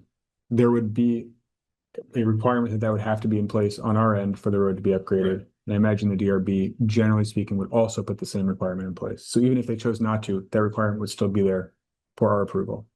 It does create a kind of cyclical thing because we have to agree to maintain something where the plans are final. There are a couple different options. So I mean, I think what I would expect would be, you would be signing off on the approval of a plan. And if that plan were not approved by the DRB, that would require the process to be, you would have to re-sign off on an alternative plan if it was presented to you to meet the requirements that the DRB expressed need to be changed. So I think if Danny comes with a plan that he wants to submit and all the property owners agree to that and it goes in front of the DRB and they approve it, great. And if they say, no, this plan needs to be modified, you would need to make those modifications, get your approval again based on the new modified plan and then resubmit it. So there shouldn't be a situation, there won't be a situation in which you would approve a maintenance agreement and then the plans would change and then be built. yeah, and there's that end, and then there's also like they change the plans, it comes back, we approve it, then they change something else. No, Yeah, it is. There's a lot of layers. Yeah. It is the onion of Onion's better. Yeah. Ash? Hey, Ash Kreider. I'm also one of the residents on the road. I'm sorry, just pardon my ignorance, but I'm trying to understand the requirement for the sloping. Is this like a new requirement or a specific Richmond thing? Well, I guess I don't understand why this wasn't on the plans originally. This is a Richmond requirement, but it's based on ASHTO, I believe. I believe it's based on highway VTrans. But with that, I would add that the DRB can require a technical review. So just keep that in your back pocket also, Ash. But it is a town requirement. Short and sweet answer is yes, it's the town requirement. Okay, and then I guess the question is why wasn't it picked up in the original plans? I can't answer that question. I would say that that would be reviewed at the DRB's level typically. Well, I This guess is a my very question. funky situation. Go ahead, Ash. Yeah, I guess my question was for Danny. I mean, this was, I mean, weren't the engineers designing to, I guess, whatever standards and codes are statutory? I can't, my hearing isn't the best, so I didn't speak a little louder. Sure. I don't understand why the engineers weren't designing to the codes that were statutory. If this isn't a new requirement. You know, I'm learning in this process too, so you know, I don't know. I can't give you a good answer why the engineers proposed something that wasn't A76 standards to begin with or to start out with. But they've got a lot of experience, so they saw steps ahead of me. So I don't know, but I know that we've got two profiles here. One that meets A76 standards is called the A76 alternative. And then the one my engineer, Graham, wrote or drew or designed is the one that we've been looking at from day one. So, you know, that's what's on the table now. So, I mean, I could say a lot of things about, I like what Graham, my engineer, has done. I think it's the best profile and plan for the project. Sure. And for the record, I like the plan we've been talking about better as well. My concern is just what else got missed.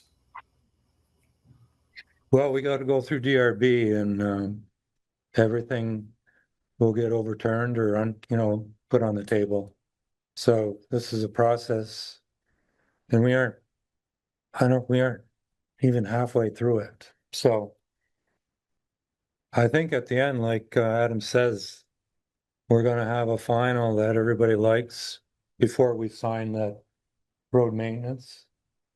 And then also, and I know you guys know this, Lot 12 is responsible for maintaining this new rural road. And Lot 12, to be honest with all you guys, is going to own Lot K if it ever does get transferred to me. This new lot's going to own the road that you guys use. So they're going to want to maintain it. They're going to need to maintain it. They're going to have to maintain it. And they're going to want to again because they're going to use it and they're going to live on it. So I'm going to, in the DRB, I am going to push forward the plan, the profile that we've had from day one. And I don't like what A76 does to your road. It digs deep into it and then it makes it steeper. It doesn't make sense to me. I know we can build that first 240 feet and there will be no water running across the cul-de-sac on Mary Drive, which has been an issue in the past. We're going to create ditches and swales on the eastern side, and all the driveway water from Ash and Connie and the driveway that comes down from the top will enter a swale at the beginning of that rural road. And then the rural road that we're proposing, that we proposed right along, is going to be crowned, and he calls it super elevated, where water is going to find that same swale, and there's going to be no water running across Mary Drive. And that's got to be maintained over the years. And it's going to be maintained by Lot 12. Chelsea? Hi, thanks. I don't know if you saw the chat. I was just asking if Watershed had looked at the plans for handling the water that would be part of the Mary Drive stormwater permit as Andres had suggested. I know that the response back from the state was, as I had said late last year, it would be that it would either be part of Mary Drive's permit or on its own permit. And it appears they're wanting to go under the Mary Drive umbrella because of the buffer up to the 2.5 acres permitted, which Andres said could be viable. But the suggestion from him also was that he look at what are their plans for handling this water so that the town's interests are also protected. So I just wanted to ask if that had been done, and perhaps if the select board would want that to be a condition of approval, that make sure Andres takes a look at that. Thanks. Yeah, so I know we provided them with the plans after he saw the email back from Terry from the state. I don't think we've gotten feedback from Andres on the plans just yet, as far as how that would work. Not the new ones. Well, provided them with the plans we've been looking at for several months, Yes. right? I don't think we've gotten feedback from Andres on how that would interact with the new permit as far as if there needs an amendment. So, yeah, so Chelsea, we did give them to Andres. We'll have him, I'll ping him again to see if he's got any feedback. I think his initial reading of Terry's email and the plans were that it would probably fit within the current permit without a need for amendment, but I'll double check on that to be sure that we're not gonna increase the impervious by so much or in such a way that we need an amendment. Yeah, thanks. I appreciate that. Just to be clear, it wasn't, I understand there's not going to be an amendment needed if they stay under the 2.5 acres. It was more so the treatment practices for the water is what I was referring to, but I'm sure Andres will chime in. Thank you. Right. I think right. If I just want to make sure I understand, like my understanding is that even if you're under the permitted acreage, if it adds something that is so unique and has such a different drainage quality that you have to account for that differently than the existing permit, then you might need an amendment. Exactly. And that's where Andres needs to look at that to let us know what he thinks, right? Yeah, Okay. yes. And like I said, I think from his original email correspondence, I got the impression that he was saying just in general to look at what their plans are for the water management, to ensure, like I said, the town's best interest, because as Danny's saying, his engineer is planning for the water not to go down across the cul-de-sac. And obviously if it did, that would be not in the town's best interest. So that's what I was referring to, like kind of just overall, like giving his like thumbs up on the overall all plan. That's all. All right. Thanks. Appreciate it. Thank you. So what would the board like to do? One last thing on this one. Oh, sorry, go ahead. I don't know if there's any precedent, but I was wondering, I know the hammerhead turnaround, right? So it can't be on blockade, there's not enough rain for both like the placement of it and the size of it. Is there any precedent? Maybe it's a good question for you of how that's been attached to roads in the past, like has that sort of thing gone through or is it? Yes, it has. Okay, cool. Yes, it has. There's one at the end of Church Street. Yeah.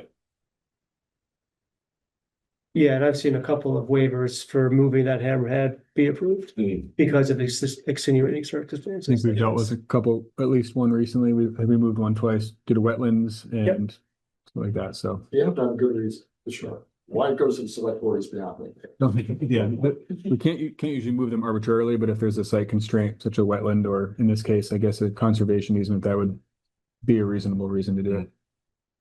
What would the board like to do? I don't know. It sounds like we're gonna, I guess my take would be that we want to wait for Andres's review quick to make sure there's no major implications to stormwater.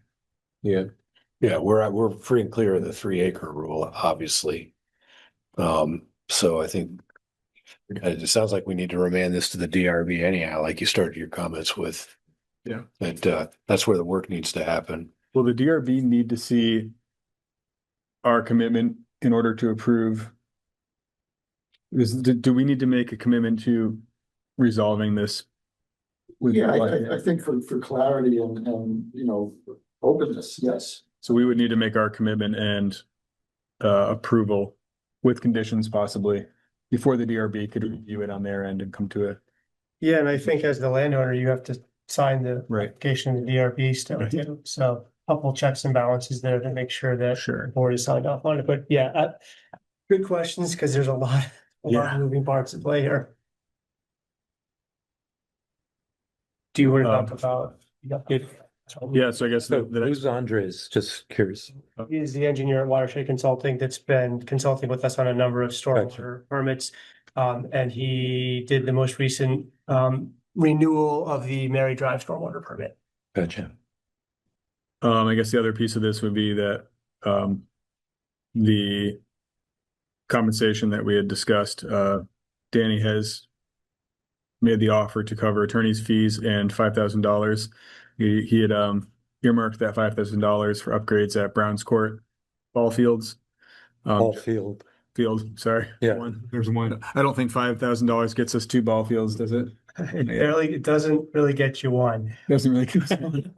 But it goes, so, like I said, the board has already set aside some money from the Special Projects Reserve Fund to go towards renovation of that field, and Oh, we do. we're behind in getting the RFP up, but we gotta get the RFP up. When I looked at this a couple years ago, to kind of renovate one ball field was like $20,000 to $30,000 to like strip it down, rebuild it back up, do clay, do sod, the whole 9 yards. $5,000 could go towards offsetting that cost, and then that money could be used somewhere else. We have a lot of bills that we're looking to pay over at Volunteers Green. Or it could go to something new. What we haven't contemplated over there is dugouts. So right now there's just a bench behind the fence, which works, but dugouts are also nice. So a few ideas. So the last time I was coaching, that was a softball field. Is it? Yeah, I think there's dimensions, there's softball, little league. It's little league dimensions with the grass and clay infield like you'd see for baseball. It has a clay pitcher's mound, but there's no actual mound, which makes it playable for softball. But it's like a multi-use stadium in the 80s. It's not great for football. It's not great for baseball. It's not great for softball. It's not great for baseball. And so before we actually renovate that, so larger question is, I know Campbell's Hump Little League has been trying to do more softball over at the first field on Volunteers Green to kind of bring softball more into where the action is. So before we renovate things, I want to make sure, like, okay, if they want that as a softball field, maybe we take Special Project Reserve Fund, make that a full clay infield. It's a proper softball field. And when we renovate Browns Court, maybe that becomes a proper baseball field with a mound. I didn't know there were so many nuances to ball fields. I mean, if you think about a softball field, it's that full clay infield with no grass on it, and there's no pitcher's mound. Whereas a baseball field has the grass and a mound for the pitcher. Talking to the wrong guy, Josh. Well, I'm giving you, it's a difference between a dirt bike and a street bike. I mean, it's every dirt bike track has tire marks on it. And Danny will probably remember this. There's been a history of lack of maintenance on the softball field compared to the baseball fields. Absolutely. It's unfortunate. So I guess we would ultimately like to wait for Andres's quick review, probably it'll probably be just a, won't be a report. It'll be a, looks good. I would, No implications. And then, what's the board's thoughts? Are there the conditions make sense? Do you all think that covers us as far as making sure everyone's in agreement and all the interested parties are getting what they need out of it? Is there anything you'd like to add? Anything concerning? No, I think the addition of some cash in the deal addresses Carol Bounty's concern adequately. And I think Mary made the point earlier this evening that we want to shed ourselves of these odd lots. And I think this is a good way to do it. So long as the existing deeded rights of the people who use that driveway now are respected. Yeah. Agreed. So hopefully, we bug Andres in our September 1st, not our September 1st, our first September meeting, be clear. We could probably have another meeting to, just to wait for that. Okay. I'm sorry, Danny, to keep kicking it on you. That's all right. It's part of the process. So can that 5,000 be for Browns Court though? Can that stay?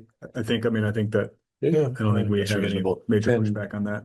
This has been in my mind for quite a while, and I didn't even know that Camel's Hump went to the New Englands until late. So that didn't influence my decision at all.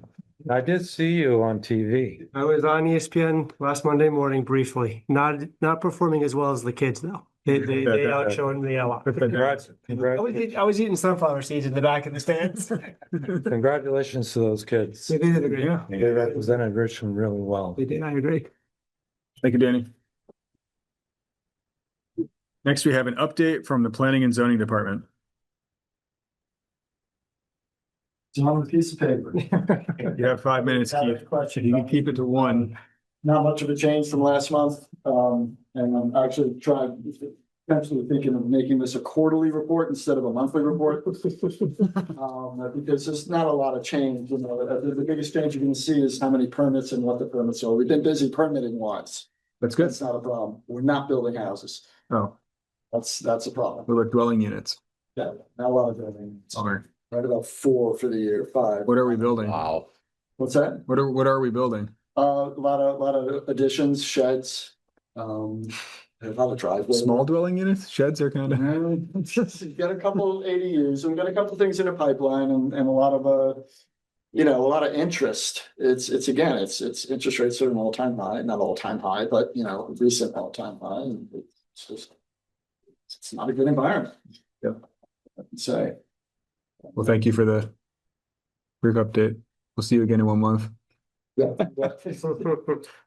If you'd like to Questions, if you would like to submit a request to have your update reduced to quarterly, we would entertain it. Yeah, that'd be fine. Whether you- You know, if we do that, you'll get slammed with stuff and you'll wish you had a monthly update. So maybe it's a good way to jumpstart construction. Next, we have consideration of approving a project from the Flood Mitigation Alternatives analysis for the Winooski River and its tributaries to move forward to the concept design phase. So This is the presentation we had last meeting. Yeah, so one note, I included the presentation as they presented it last meeting. They are looking into the comments that were received about the flood maps. The bounties brought up some concerns about where the flood mapping was on their modeling versus what their real life on the ground experience has been. She didn't have a chance to look into making amendments for this meeting, but rest assured, she's working on that for the final project. She'll make sure that she takes her feedback into consideration. So the question before the board now, the sort of the last phase of this project is to advance a project to the conceptual design phase. So that way it has designs in place so that when there is money available for actual construction, we're ready to submit for that money.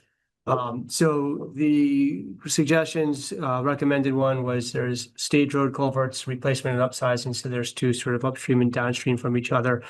I did dig into that a little bit more. You know, we have a little bit of engineering from East Engineering for the downstream culvert on Stage Road. It's been one that Pete's submitted for the structures grant for probably the last 7 or 8 years, hasn't been awarded.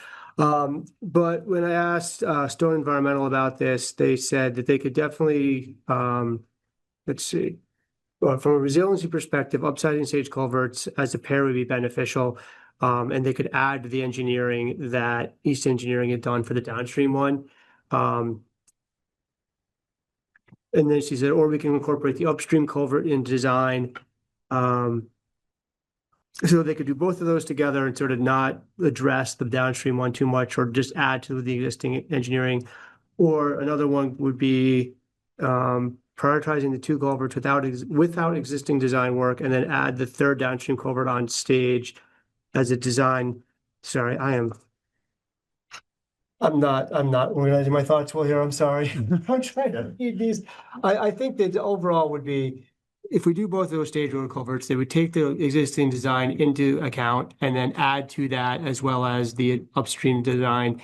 And I think that would help address a need that Pete has seen in flooding as he sees both of those culverts over top and cause damages downstream. Yeah.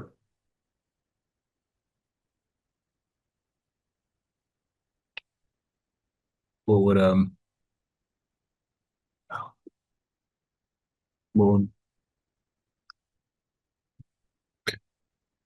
the category of the category of floodplain restoration alternative. I mean, I kind of recoiled in horror at the idea of dropping volunteers green 8 feet. I have a hard time imagining myself going out to the public and talking to my neighbors about that one. And also given it's ineffective. Yeah, well, it brought the water level down like 6 inches or whatever. And I just, I mean, if that's what's meant by that bullet point, I really wouldn't, I personally wouldn't encourage him to spend a lot of time The tricky investigating. part with that too is I think, went through this in Waterbury.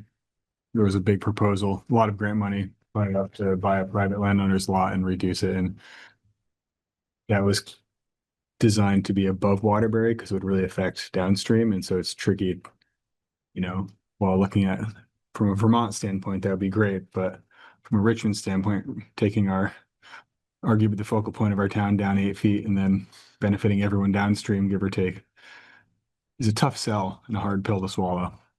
Yeah. Mary? That volunteers green issue, I could not believe they were actually suggesting that. If the volunteers green was taken down by what they recommend, where would they get this idea?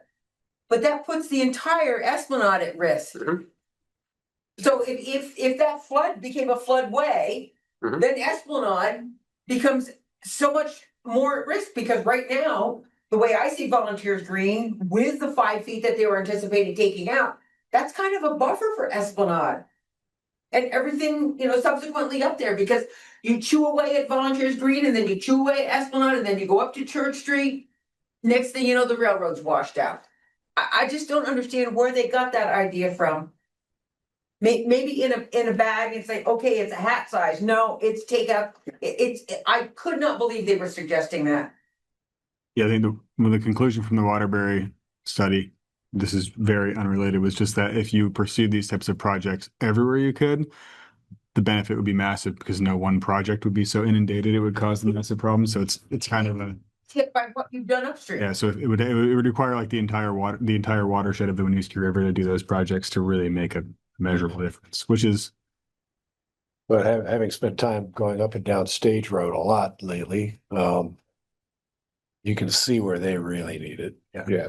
And those culverts have caused a lot of problems in the last 2 major flooding events too. Snipe Island Road got put back together in good form after the last big flood. I was astounded at how well the town responded and how quickly they got things put back to right. But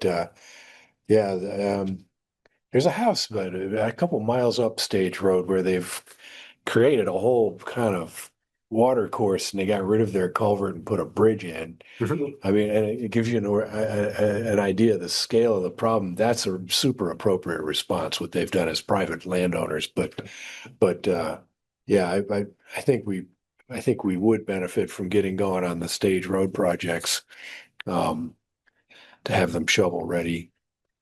So I can formulate my thought better now. Read my notes. So the one option is both Stage Road culverts. The other option she suggested was the upper culvert on Stage Road and a culvert on Snipe Island to do more design of those. And then if they have time or extra budget, add in the downstream culvert where we already have some engineering. So that way we would get 2 culverts on 2 separate roads, complete conceptual design, and maybe a little bit more on Stage Road. That way you could spread it out between 2 a little bit more, or you could just focus on Stage.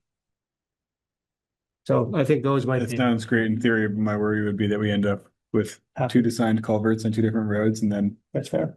if you upsize the upstream culvert, the downstream culvert just blows out. Seems like it gets hit harder, right? So, I don't know what.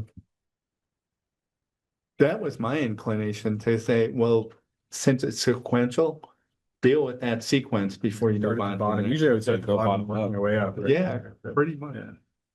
No, that's not an expert. This just seems. Yeah. Seen the water move through there. It's a lot. It's insane. On those floods, it is. Yeah. I've never, just for perspective, I know the last flood, I drove my excavator up that road to fix it. And he called someone, my excavator looks like a mini excavator in this hole. They brought an excavator over that they had to take the counterweight off to drive it up there to put it back together. It's like, it was just the amount of destruction from these normal size little streams. It's crazy. So anything we can do. This study's paid for by grant money though, right? Yes. Yeah. Well, then I don't feel so badly. Maybe a last comment. It seems to me that that's the appropriate way to focus the water as it's coming down towards the floodplains versus expanding the floodplains, because even if we dug out volunteer green 30 feet, it's not going to change what happens on these roads. No. When No, that's where the majority of our damage really Yeah. is. Yeah. So are we, do we want to make a motion on which project we want to move forward with?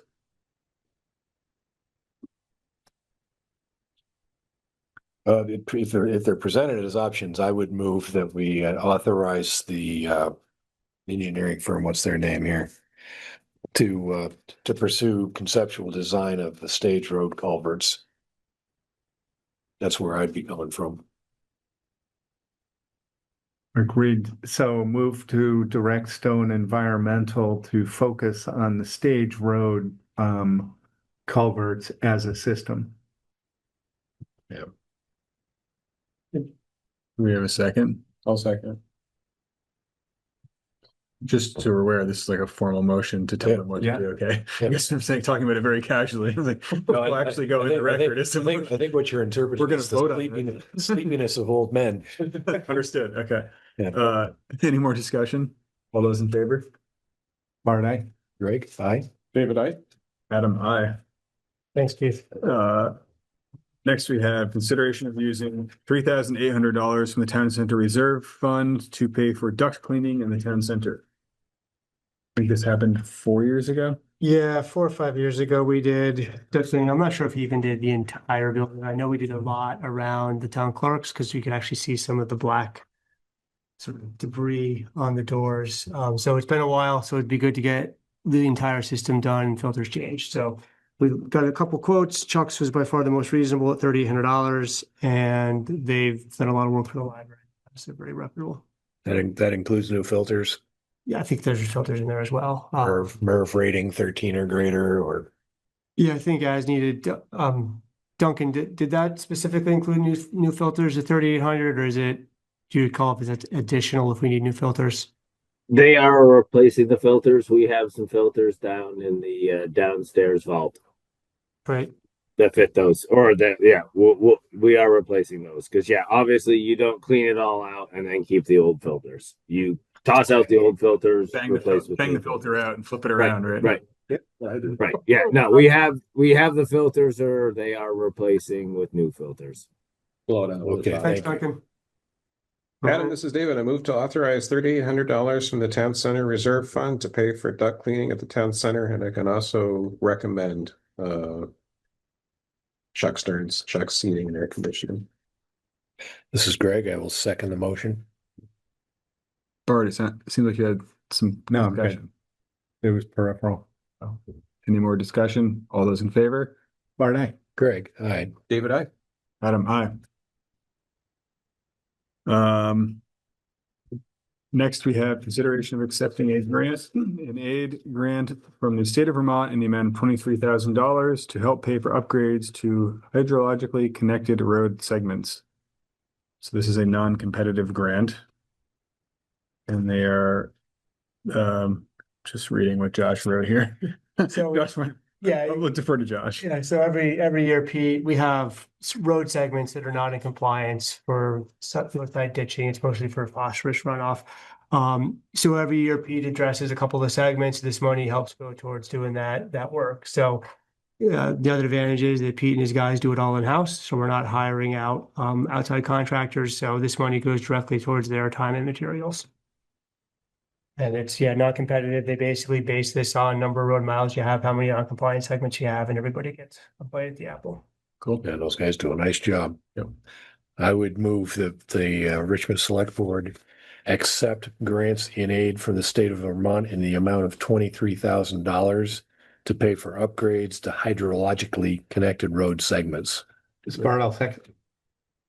Any more discussion? All those in favor? Bart, aye? Greg, aye. David, I. Adam, aye. Great. And then we have our last exciting agenda item, We have Richmond Rescue, quick. Richmond Rescue quarterly update. Do we have anyone from Richmond Rescue with us, or do Nah, you pop it up? they don't They do just send, they usually just send us They send the write-up, they're busy doing important stuff. busy saving lives, which they tell you how many they save every month, every quarter. One thing They're pretty careful to not word it in that way, I think. but we don't do But really. they do, yeah. No, I love how they always provide us a good update. And there was one in this update. I'm trying to get the exact wording. What are they're doing their pre-hospital ultrasound to Richmond Rescue. And I think about some of the work they've done over the years where they've done a number of other things where they've added training and expertise to their crew where they can do more in the ambulance before they get to the hospital. It's really pretty impressive when you every year or so there's like, oh, we're doing this new thing to help. They really are saving lives. Yeah. It's great. I know that Matt, just somewhat of a tangent, but there's a lot of dead time in the ambulance a lot of the time. Downtime. Okay, better Yeah. wording. Yes. I will take the advice. And so, the more information they can provide to the ER team when they roll in, the better the outcomes are. So it's great that they can keep improving and adding to their skill set. Next we have consideration of moving the first select board meeting in September to Tuesday, September 8th, due to the holiday on Monday, September 7th, 2026. Yeah, Adam, this is David. I move to move the first select board meeting in September to Tuesday, September 8th, 2026, due to the holiday of Labor Day falling on Monday, September 7th. This is Barnwell second. Any more discussion? Anyone want to do it on Labor Day? All those in favor? Barton, aye. This is Greg. Hi. David, aye. Adam, aye. 2 days after my birthday, I turned 35 this year. Mazel tov. I just looking down the road, I'm going to be gone the second meeting in September, assuming that it would fall on the 21st. I'll be out of state. Oh, I might actually be gone for this first meeting in September. I might be too. I will be gone, but I hope to be able to join virtually. I guess what is this is the next meeting we have. It's the next meeting, the September 8th meeting. So I have 3. and you're by Zoom, you think? Or pretty sure? Well, I'll be on the coast of Maine and a place I have not been before. So it depends what the connectivity is like there. Mhm. Carrier pigeon and hamstring. Well, I'll be here for the 8th. I might be here for the 8th. I might be, I'm not sure. 50-50. I can zoom it if I. Well, I guess we should ensure that Caitlin will plan to be here. Okay, so Greg is here. Yeah, I'll be here for sure on the 8th. David is a Maybe. yes by Zoom. Possibly. David is a maybe. Bart is a maybe. I guess September is just a couple of months away. I should probably firm up my plans. Adam is a no. Let's go with a no. Okay, and then Caitlin will find out. I guess then if it sort of comes down to David, if you can do it and Caitlin's around, then we can hold the meeting. If you can't do it, we'd have to either hold it earlier. Well, if I'm gone on the 8th, I'll be gone on the 7th too. I meant a week earlier. Oh. We have a 3-week break between now and the next meeting. Like 5 p.m. No, I was thinking I can do the week earlier. we could do August 31st, and then we would just have a 3-week break between. Let me pull this up. Would we have to call a special meeting to change the meeting? They're gonna be special anyway, so Would we have to call a special meeting? and no, you change the meeting to All our meetings are special. I think you could do it. You could do it right now. You could move the September meeting to August 31st, and then we'd have that meeting the 31st. Let's do that. And then we would have, what am I doing here? The first Monday of school starting out. My family will be so excited that I'm gone that day too. Right, and then you would keep your regular meeting on the 21st. We'd have a 3-week break. recap on the next meeting. Yeah. 21st, Greg, you're not here the 21st? Definitely, no, I'm in Cincinnati. Okay, September You're 21, here no the Greg. 21st. Everybody else is here the 21st? Yes. Yep.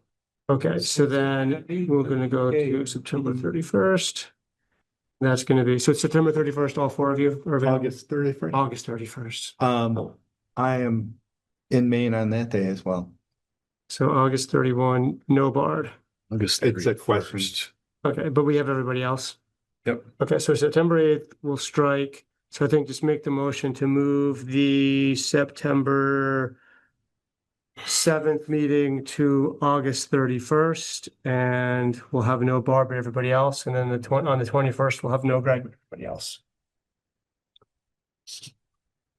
So this is David, didn't we already vote on that? We did, so, but we were gonna make a new motion. Yeah. Change it to the 31st. So I move to move the first select board meeting in September to August 31st due to schedule conflicts. I'll second that.